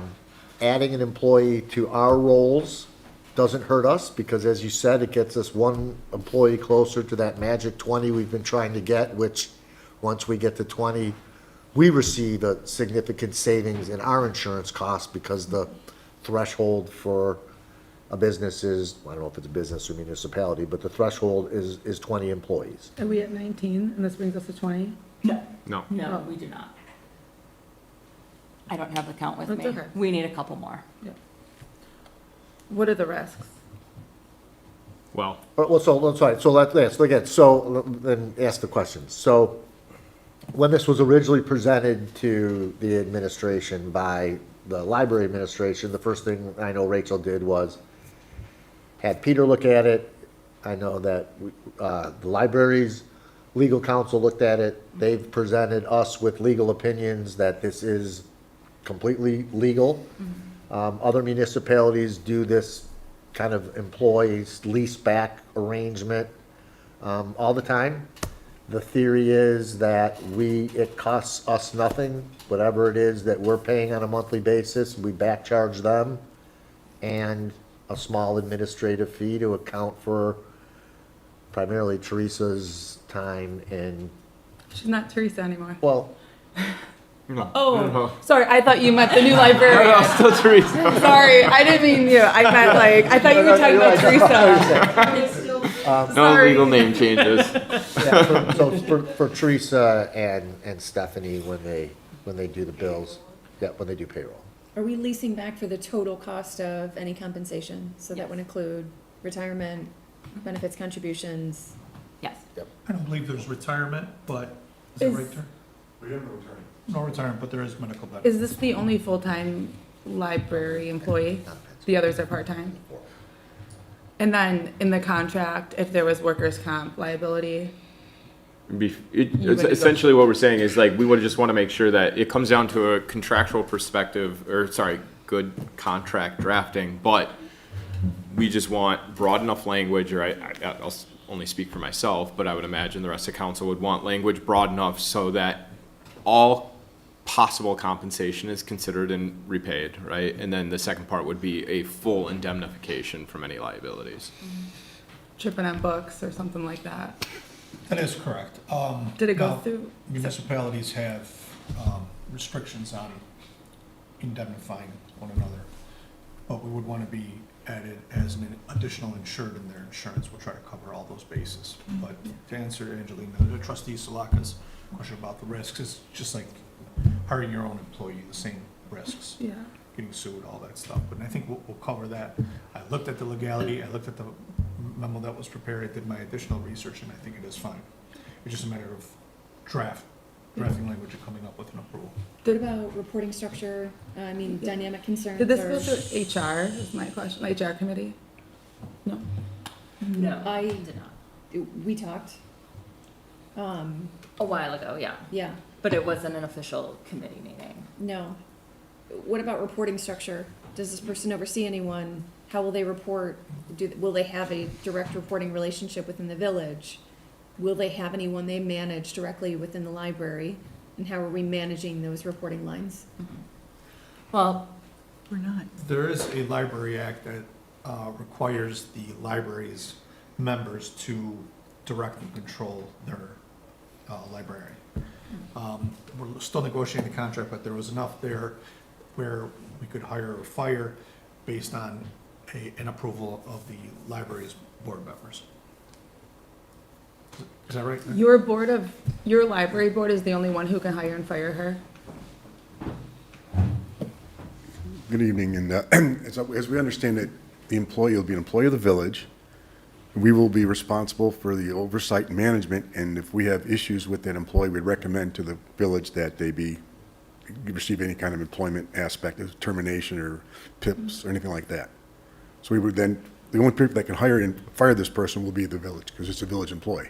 Does that take authority or away from your board? No, because we're responsible to manage this person, provide annual evaluations to the files at the village for personnel file and things. Does this impact our library millage? Like at all? Like the way we said the funds were going to the library and No. now they're coming to us? We have a separate millage, we're able Okay. to choose how we want to spend it, and we're just going to be running the compensation aspects through the village. Doesn't affect their millage or anything about the millage, because we're still responsible for the budget aspects of that. Will this person receive the same benefits and retirement benefits as other village employees? No retirement benefits are being offered. Simply compensation, and we also have a different, Is there a 401K contribution? we've never had a full-time employee until this point. For the last, all the years Teresa was with us. So it's more part-time employee. the health and disability? Yes. But so Peter, this is gonna be for you. They do not offer retirement. But if all other employees That's under a certain classification are receiving benefits, could they then be saying, do they have any type of an employment claim? Could they sue on behalf that they're not being treated equally to other employees The of the village village? administrator just brought that up. I'd have to do some additional research on that. Yeah. If a 401K is offered, you have to allow for any employees to To access participate that. if they choose to. And You- if the person's defined as a village employee, they would have the option of opting in or not. Mhm. Yeah. You That's couldn't, what I thought. you could not exclude them from a retirement plan if their employment relationship falls with the village. And that'd be fine. I don't know what your match is. If you have the match, will the board? 8%? Well, we have 3 different levels, so we would have to determine at which We would look level. at that. Can we refer this to the HR committee? Yeah, I mean, it could go to the HR committee. The or it actual could just go contract, to our- yes. I'd like to have the concept approved tonight if possible, so we Is can there a negotiate a reason it's contract. called a lease and not a consultancy or something else? I'm just wondering, is that technical language? No, I think you can call it either or. Or a contract. Yeah, that's what I'm wondering. I was just wondering if there was a term of art there. No. You know, the state laws provide, as our legal counsel provided a memo on that. It's commonly done, other cities will do it, say for their fire chief, for their building inspector.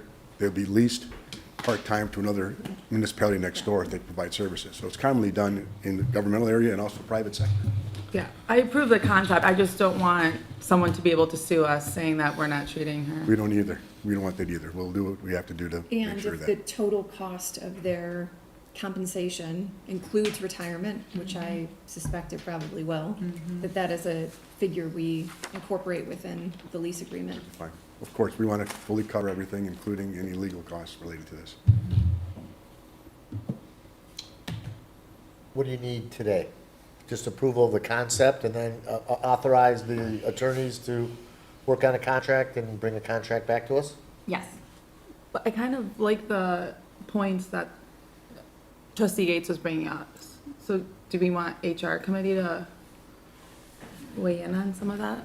I mean, I'm fine to approve, I'm not gonna speak for the other Yeah. committee members, but I think like legally, we're okay. I think Yeah, I it's think- more like sorry. the nuance of It just seems like there's management details. of the, yeah, like management of this employee, documentation standards, Yeah. reporting structures, retirement.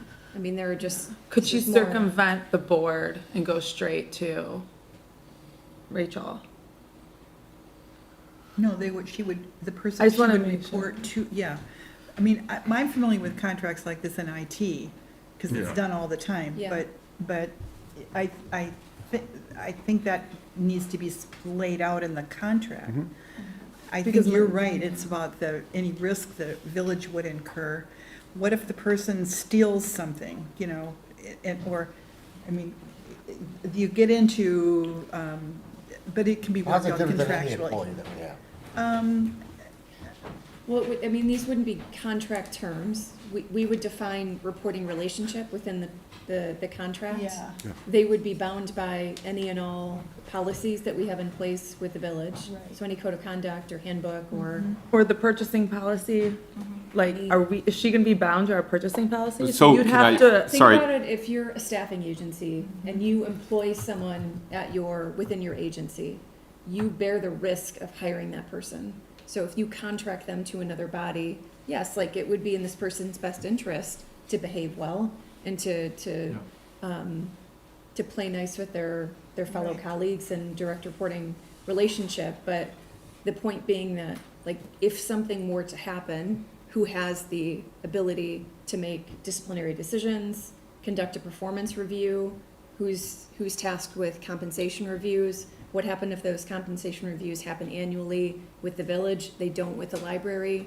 These are things outside of a contract, Yeah. but are worth exploring. I agree with that. And should they all be addressed in the contract?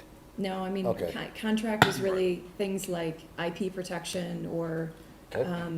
job title, like the effective date of when someone begins with your organization.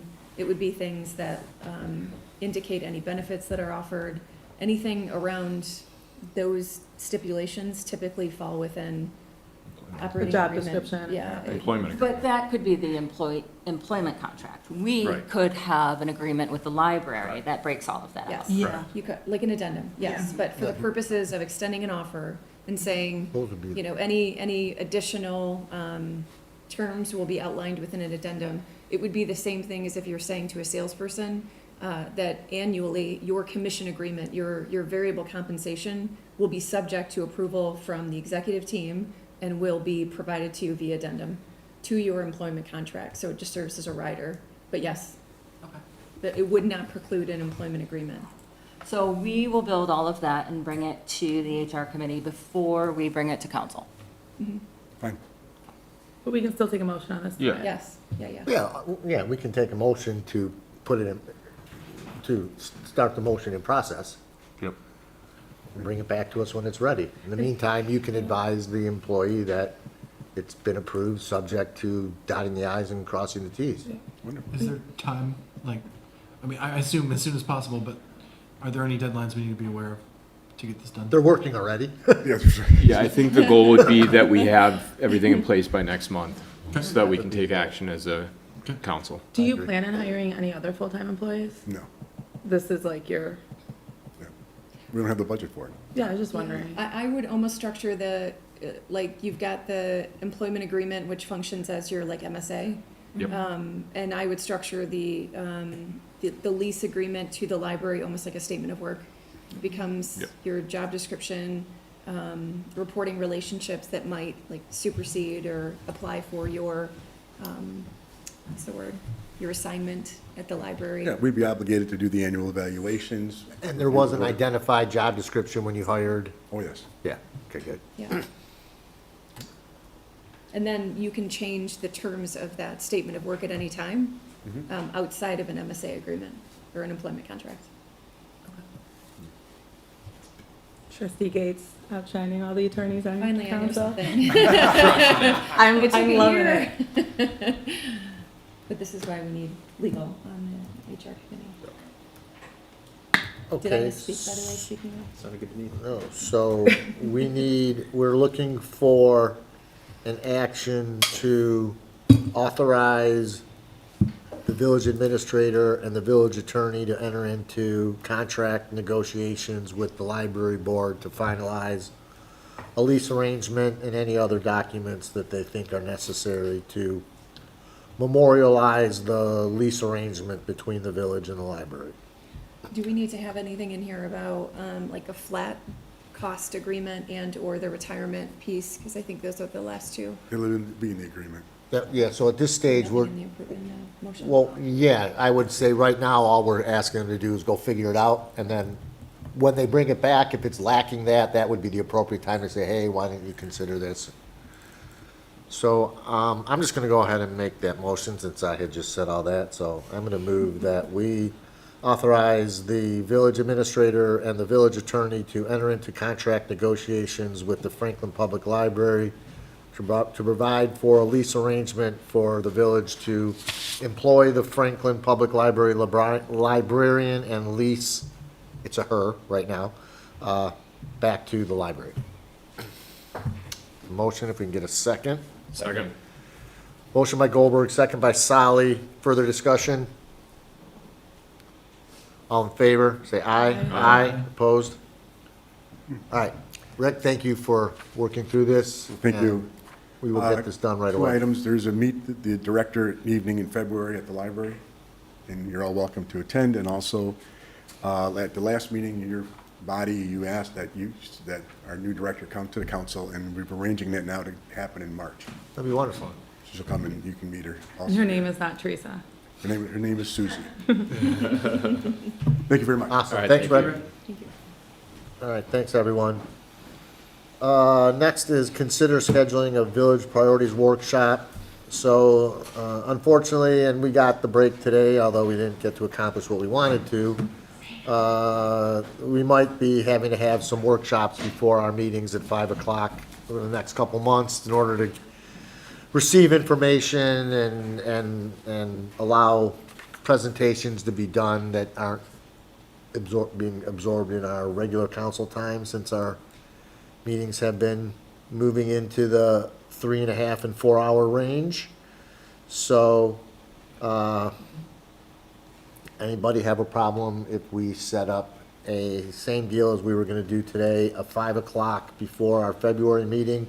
The purpose of this is something that we've desperately been trying to do, is discuss and try and start establishing village priorities.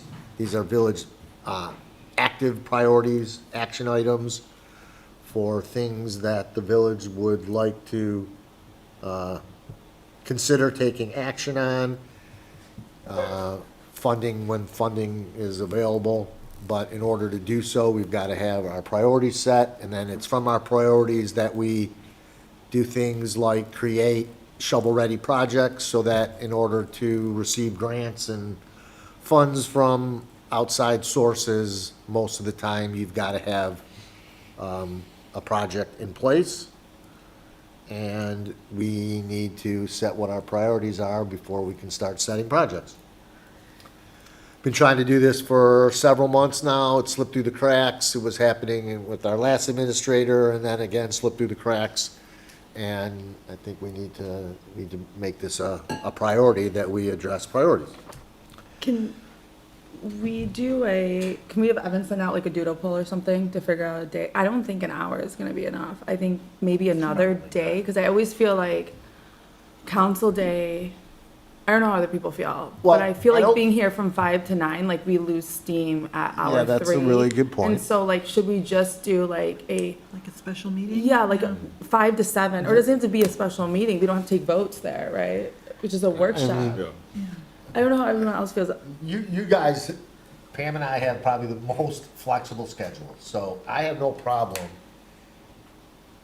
you know, like we've done, is adding a Wednesday night into the equation, or a Monday, you know, another Monday night in the month for us to deal with business. I mean, I don't wanna Does it get. You have come to see be your in kids. person? You come Is there straight an here. option for virtual participation? That gives me a lot more wiggle room. If it's a workshop, right? We can do it virtual if it's a workshop. It should be noticed up, just so we cover our bases, but if somebody wants to attend virtually, they can do that. There's We're just not back taking and forth. action at workshops anyways, so that anybody that was participating virtually, they wouldn't be involved in a vote, they would be involved in just verbal communication. I mean, we can check it out, I don't foresee that as a problem, like violating the OMA. Mondays are best, but I would support a separate meeting with the virtual option, so we can have a couple of hours, otherwise. Okay, that's fine. But like a set, like 4 to 6, or 5 to 7, or set- 5:30 to yeah, 7:30. 2-hour block somewhere. No, a yeah. 2-hour block should Yeah. be good. Yeah. Trustee Ferris, what's the best for you? Yeah, could we start at 6 like we do these Yeah. meetings? 5 Yeah. o'clock is hard for me to start. Right. Yeah. Right, well, that, we were doing 5 when we were trying to get them before meetings. Angelina, good point. If we had done an hour of Main Street before, right now, yeah, I could see where our brains would start spinning a bit. I mean, if it's more effective and the rest of you don't mind adding a second day into your commitments, this isn't gonna be a standing I mean, thing. like, even like Trustee Gates said, even if you can do a hybrid, you know, like 20 minutes he's in traffic, but he can show up. But no, but again, I think we're agreeable that Yeah, it yeah. could be I done mean, if I'm- virtually yeah, if because I'm we're not traveling, taking action. I mean, I can squeeze it in if I'm sitting in a hotel room. Yeah. and then So, what are your thoughts? Should we have? And do you want to do it like through, After like my- have Evan send an email to everyone with a couple proposed dates and times, and then everybody just reply separately so that we're not all communicating to the same email? So are the options like 6 o'clock, Monday through Thursday? Right, on non-council Yeah. meeting weeks? Yeah. Okay. Can we maximize the time and do a little bit of pre-work or prep? Yeah. Like, at least give us some framework of like, rank these things, or Yeah, let's- yeah, give we some should come thought prepared to to have- X, Y, and Z, like facilitate it. I think Well- I have an old document. Yep, I have been working off of one of your documents, actually. It's in here. Yes, it is this document right here. This was council goals and objectives and various tasks, From what year? March 13th, 2023. And I think that is the most recent, It is, or the latest, rather. I think some of these things we've addressed already and some we haven't, but this was sort of the last thing that we worked on. November 13th at 6 o'clock. And that was when we were still meeting at 7 o'clock back in '23. We did a council workshop on goals, objectives, and various tasks. And I don't, you know, and again, if we were to, we'll use some of this as background information. Hopefully, we have already addressed a lot of these things, and now we need a list of the new ones and the ones that we never got to, determine if they still need to be addressed. I'd like to propose that we work with Rachel to design a meeting, a process to get through that 2-hour session that will result in a list of priorities that we can carry into the budgeting process. That would also include some advance work, some pre-work for council members. To discuss during the meeting. Well, the pre-work could be something like preparing a list of priorities that remain open and asking council Here's a members list to rank of them. past priorities that Yeah, sort of a- considered. Yeah. Just to get everybody's Yeah. mind thinking about them, spurring other ideas. start ranking those items that we had already considered.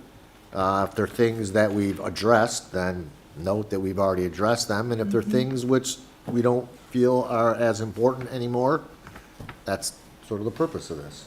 Will So, the yeah. master plan have influence on this too?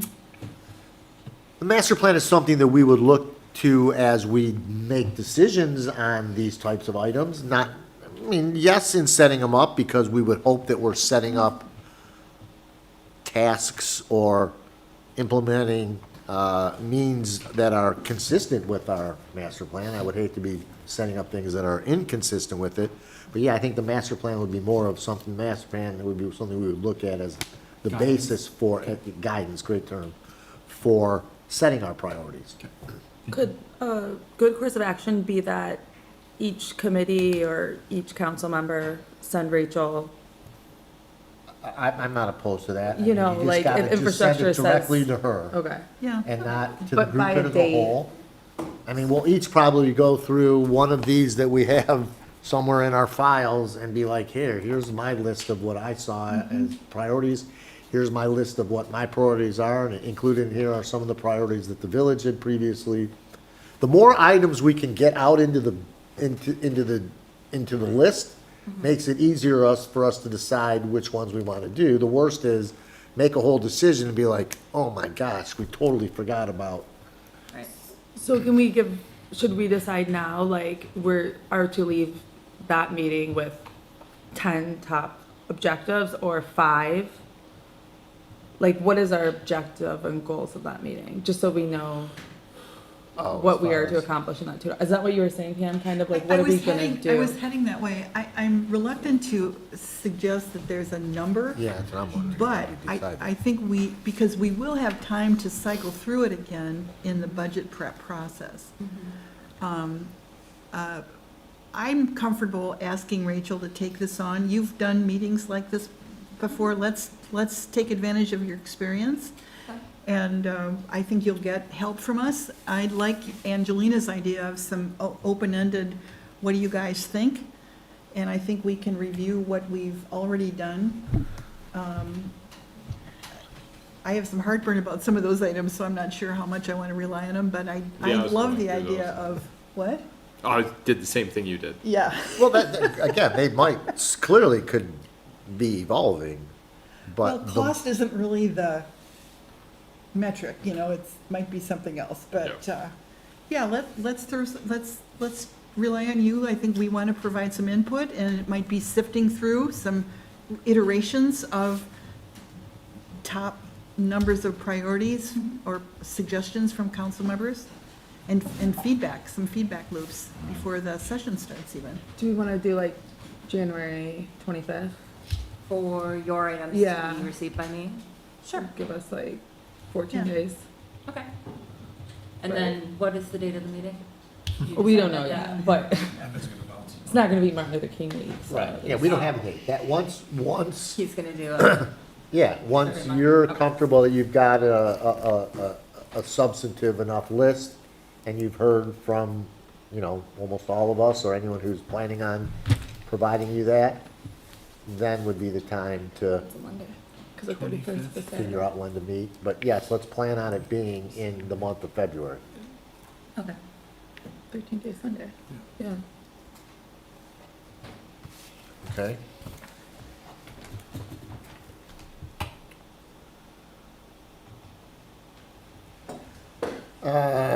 Next item is accepting RFPs for legal services to be considered at a later meeting of council. So Rachel had posted an RFP for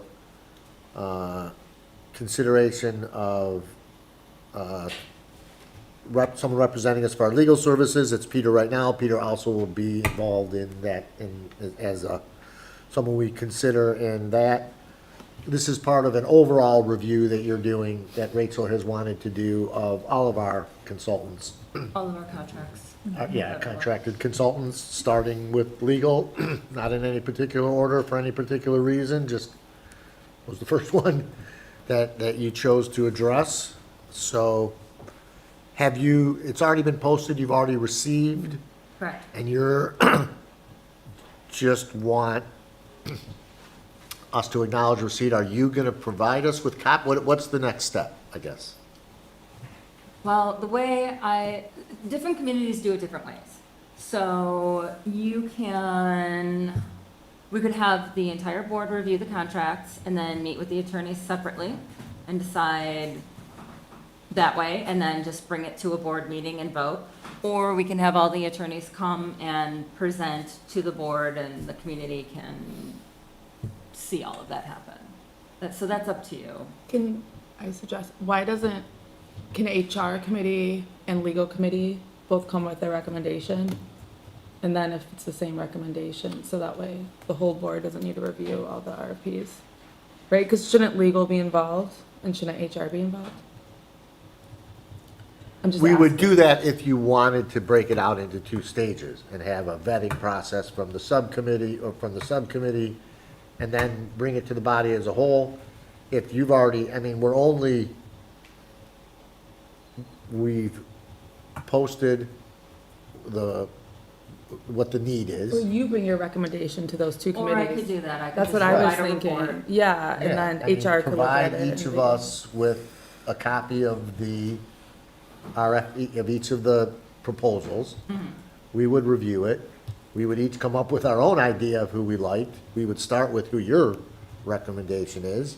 If that's consistent with what we liked, then that would be that would make it easiest. If who you're suggesting and a lot of us are suggesting are not the same, that's when discussions come. And before we make a decision, we can then ask either all or one or more of the applicants to come and address us. And we're not hiring an employee. So we're not bound by the same types of equality as we are when we're hiring a contractor.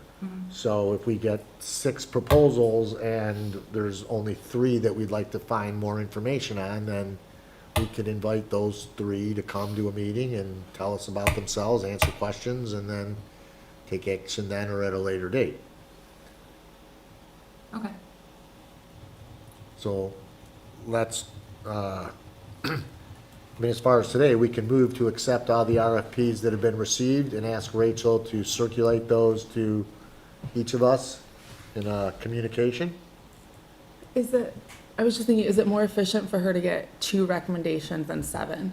Like, this is the legal committee's recommendation, and this is the HR committee's recommendation. And then if that, you know what he means? That way you don't have 7 voices, but you have 2. And I'm not on either committee, so like, I'm happy to be out of it.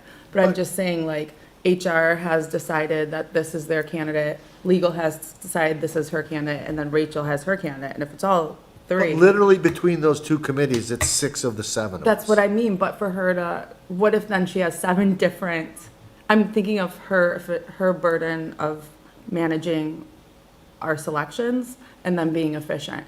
If legal can decide on one and HR can decide on one, then she only has to juggle 2 recommendations as opposed to 7. And that's fine, I'm just saying we could all come up with Well, I one guess the of question 7 is, are we different ones. making recommendations to her, or is she making a recommendation to us for us to approve? Which is the order? Well, it's the council's legal counsel, and it's your legal counsel. So I think council needs to make a recommendation to her, and then she has a recommendation for herself, and then if it lines up. Because this person would serve as our counsel like Peter does. So they have to have like administrative background for, All right, so let me try to understand what you're saying. So send the resumes, the proposals to all of us. Legal committee meets, reviews them, and between the 3 members of legal committee, a recommendation of which firm, and then the personnel committee do the same thing, and then you have 2 recommendations. And then what if she could have a 3rd recommendation? exactly, And then we but, come back to council as a whole and say, Rachel is suggesting this individual firm, legal committee's suggesting this one, personnel is suggesting this one. It would be ideal if they were all the same. exactly, but then you work on aligning those 3 as opposed to aligning 7. And if you were doing a technical evaluation panel for a procurement, you'd have 3 people on a technical evaluation panel. So like 3 opinions is normally, Again, if personnel committee can figure out the time to, get it posted and schedule a meeting and do it, and legal committee can do the same, we have no urgency here. do committees, meetings have to be posted? They do, So we just haven't been doing that. right. And they're open to the public. Okay, so this is a new thing that Well, Franklin hasn't done. depends what committee you're talking about. Legal committee, it's always posted because it's a standing committee. But the other ones that- Infrastructure, at least anytime that I've been involved in an infrastructure committee, the last go-around, they were all posted by, Finance hasn't been posted and HR is not posted. Right, but I asked for. No, I agree. I'd opinion rather from them be Peter, posted. and We in just- Peter's opinion, HR this is what committee, came back. all the interviews and everything were posted. I just think we're a little we're I don't- more irregular than we should be. Regardless, let's just set that aside. Yeah. We could be better, Yeah, right? And moving forward, we're all on notice that we need to post. Yeah, I mean, I didn't even know about some of the finance committee meetings, so I know they weren't posted. I don't think they were either. I agree with you. They should all be posted. so I just lost track of where we were at. So, About who's doing the what is are we the- setting a date that you want recommendations back to Rachel? What I was saying was, we don't have urgency. We have an attorney. If we've ever needed an outside attorney on a specific subject matter, we've been dealing with that. So it isn't like we're operating without a village attorney right now. Right. So, yeah, if you, what do you think is an appropriate time period? I mean, legal committee, we're meeting again Right. the first Monday of the month like we always do. So we'll just cover it at our next legal committee meeting. So the 3 of you that are on the personnel committee, you'll need to get together but if you have an idea of right now, if you think the 3 of you could get together in the course between now and the next legal committee meeting, which is the first Monday of February, so that between the legal committee and our next council meeting, Rachel has each of the group's recommendations. Otherwise, we won't be taking action on it in February, it'll be in March, so if you guys are saying on personnel committee, you think you'll need beyond whatever that is, whatever our legal committee meeting is in that week of, Rachel, all of council though should see all the RFPs, so they can like review them before the meeting, so the meeting can be 10 minutes for personnel just to decide. right. And we should also see the RFPs to make sure there's no conflict. Rachel's gonna circulate them to all of us, so that we all have them. Our 2 committees that we're talking about are made up of literally 6 of the 7 of us. Who's the only person I'm that's? not. You're the only person that's not on either of those. And you'll get it to do your own review. Well, just so there's no conflict of interest. Right, no, so, yeah, legal committee will have a recommendation to Rachel by the week of,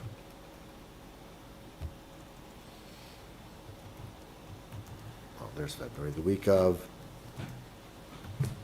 February 2nd. Legal committee meets on February 2nd. Our next council meeting is February 9th. If the personnel committee could have something to Rachel by February 4th or February 5th, that would give Evan and Rachel enough time to put the recommendations into a packet and be in the council packet for February. You don't necessarily have to take action, but if we have if we know we can have all that information by then we have a date set. If you're saying not enough time, let's just plan on having it done in March, then we'll plan accordingly. We can do that. Yeah, because again, we're fortunate. We have a set date, so we know when we're meeting. You guys have to coordinate it, and if you're comfortable that you can get it done in the next 3 weeks, we should be okay, yeah. Seems reasonable. I believe in us. Okay, cool. All right. So let's shoot to get stuff to, recommendation from each of those committees to Rachel by February 5th.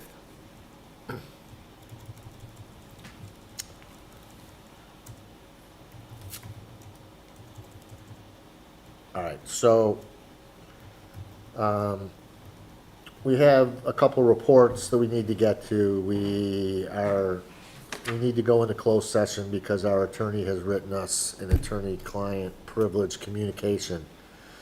Discuss procedural process of agenda formation and public comment. So what I put together today, and it is more my edification and from what I've experienced in the bit of time I've been on council and been on legal committee. The question is, do you guys want to deal with this today, being that I didn't even send this out until earlier today? And let's just table this item and discuss it in February and give everybody an opportunity to review this, come up with their own thoughts. I have no, Yeah, so I read through it. A couple of thoughts is I agree with that. I'm also wondering, again, People Committee is very popular tonight, but is this something that would appropriately the People Committee could review? Abby was trying to offload But- her duty. I want it on one committee. If not, I'm happy to go through and make my edits directly to this and then come back. But I think the material thing that we need to leave this conversation with is when we want to put something onto the agenda for just best practices. I know that previously we've stated to get it to Evan before the legal committee agenda is set. That goes out typically at Friday. However, we want to give Evan bake time, so I don't want to say the Friday before the Monday that we do the legal committee meeting. I would prefer for us to say whether it be Wednesday or Tuesday. That way we're giving Evan sufficient time. I agree with that. That's unfortunately, practices have eaten away at that. So what I wrote in here was to be a little, even more flexible, but you're right. We should eliminate that flexibility and it should be a little more rigid, short of an emergency, so that Evan does not have to be scrambling on a Friday when he's trying to go home to put together a bunch of stuff that he just received that day. Correct. So yes, I agree, if in part of this, we set an earlier deadline on when things should be submitted for something that you want to get on the agenda ahead of time. It doesn't fall in this emergency category, it doesn't fall into the, oh, we just found out about it. It's just something we've been working on and we want to get in front of council, then yes, I agree with you that Evan and the administration should have more than just Friday to try and pull that together. So, sorry. No, and then there was just a couple other things, reading through this quickly, but do we want to table this? Yes. No, it's Okay, 100%. so I'm not going to say Yes. anything. Yes, no, that's what I'm suggesting, which is, since we Correct. just got it, Yes. I'm just gonna. Can you we're just send gonna- it to Evan to send to us in Word so we can track change it? Oh, you did? Earlier send it. today. Yeah, Yeah. it's I didn't check it from the. Yes. So Evan, how much time do you typically need? If you got it to me by Thursday, it'll be all right. Okay, so we'll set it the Thursday before the legal meeting. Okay. Okay, so council reports. I only have one thing, and I was asked by a resident as well as former trustee Seltzer himself, and I would have done this on my own. I just want to acknowledge that, and it was addressed at a couple meetings, a resident of the village filed a formal complaint, a campaign finance complaint against former trustee Seltzer that resulted in an investigation by the Michigan Bureau of Elections. And Mike provided me with a copy of the letter that he received from the Michigan Department of State's Bureau of Elections, that the complaint that was filed against him had been refuted with sufficient evidence and was dismissed by the department with no further enforcement action. So I just wanted to clarify the record on that former trustee Salzer had been cleared of any wrongdoings with regard to his last campaign election. And outside of that, I do not have anything else to report. So any other trustees? Oh, hold on. Go ahead, let's do our reports, and then we got to come back to an item. I forgot about our bank letter. But do any other council members want to make any comments? Yeah, I want to follow up from a comment, or I guess a question that was offered in public comment last week that we then responded to. Last month, thank you. And our response is actually incorrect in the sense of it was Joan who had previously asked about whether or not golf carts can be driven within the village.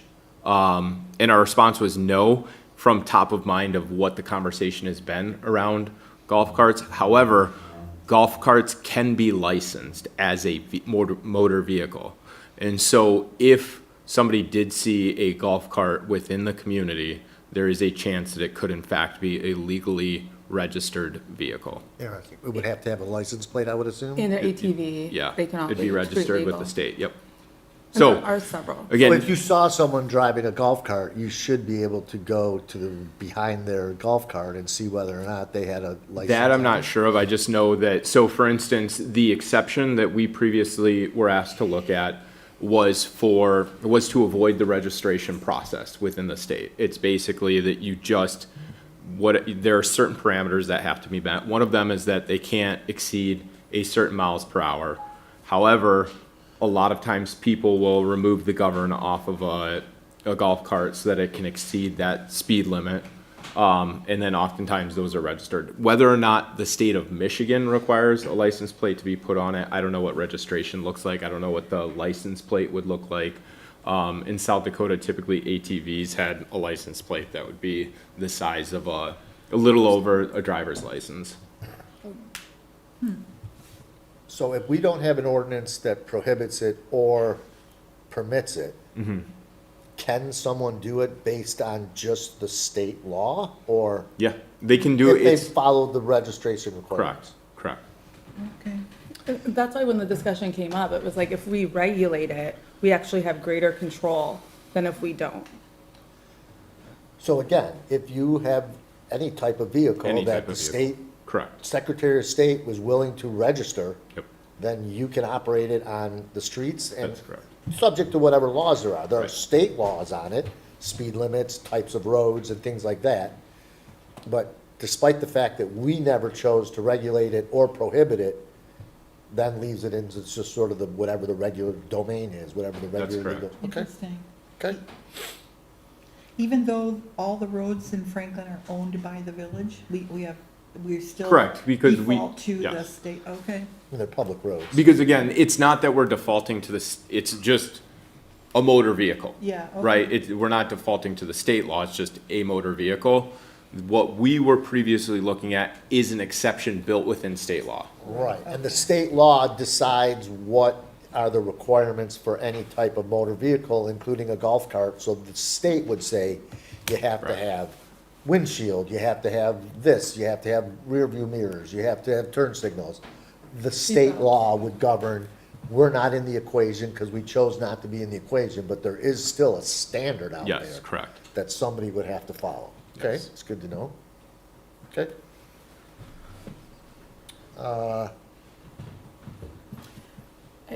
So anyone else with council reports or comments? I've got a really quick one. Yeah.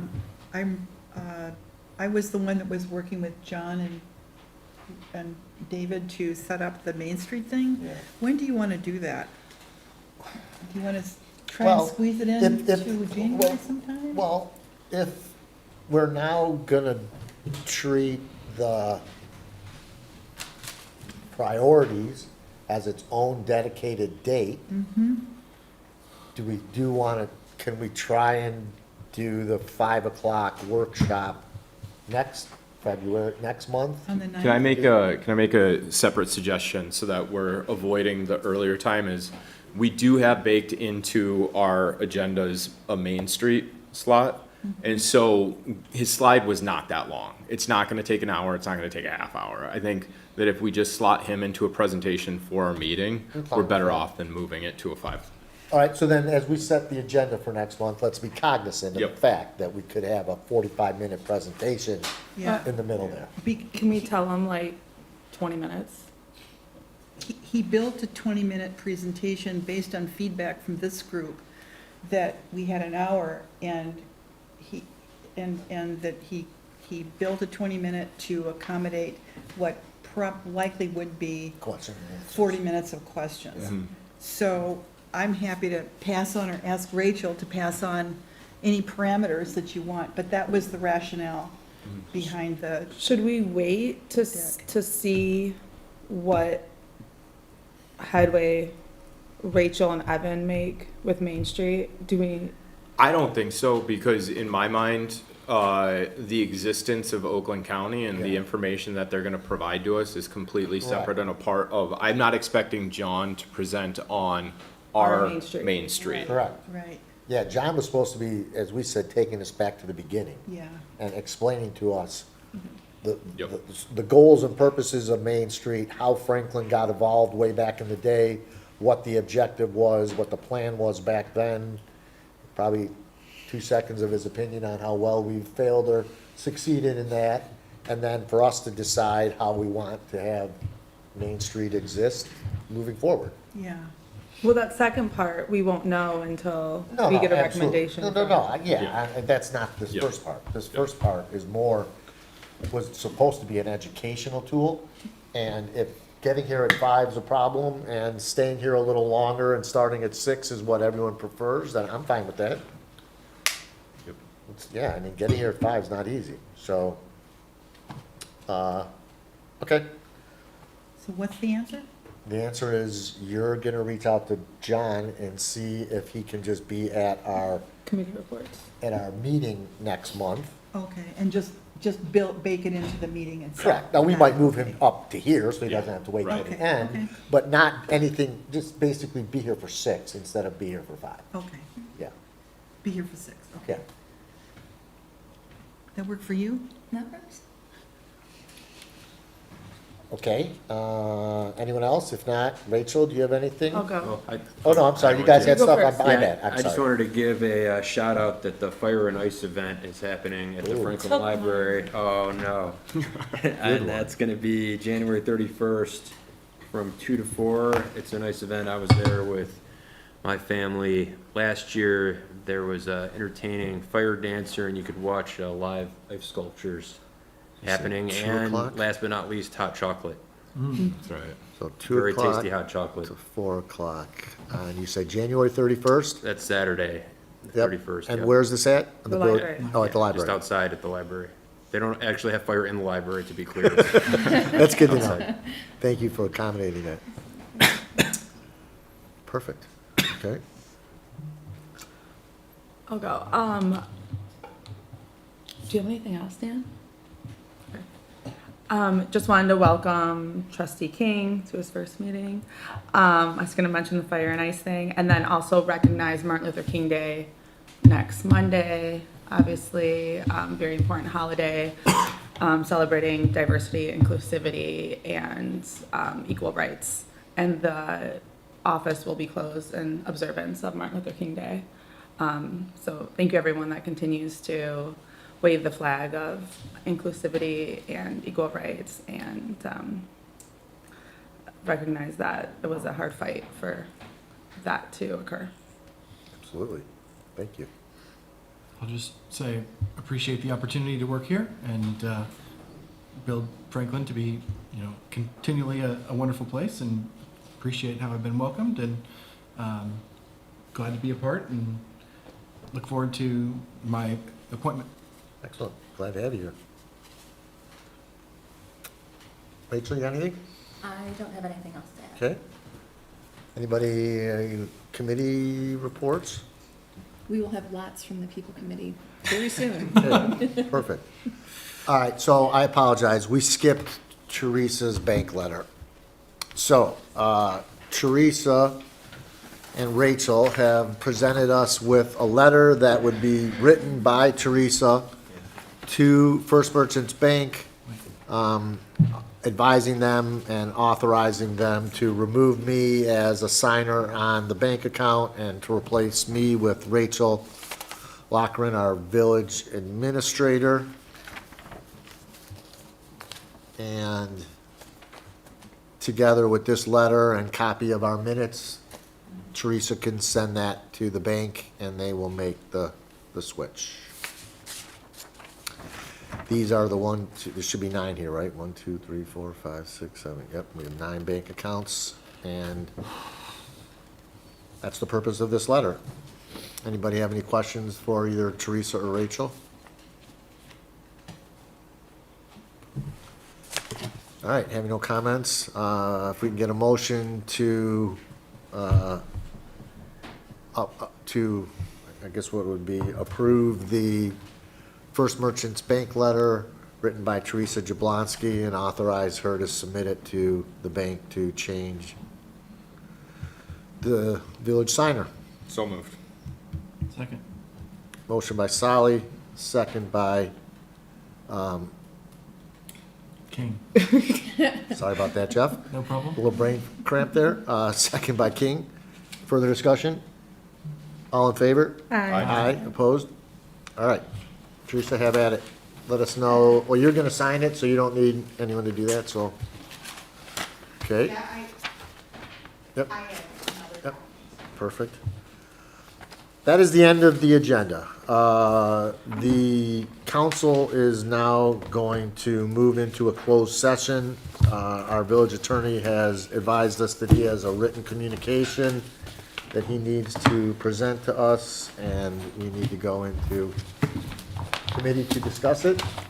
We will adjourn the meeting, just so everybody knows, the meeting is gonna get adjourned immediately after the closed session. There'll be no more business being taken, so you won't miss anything if you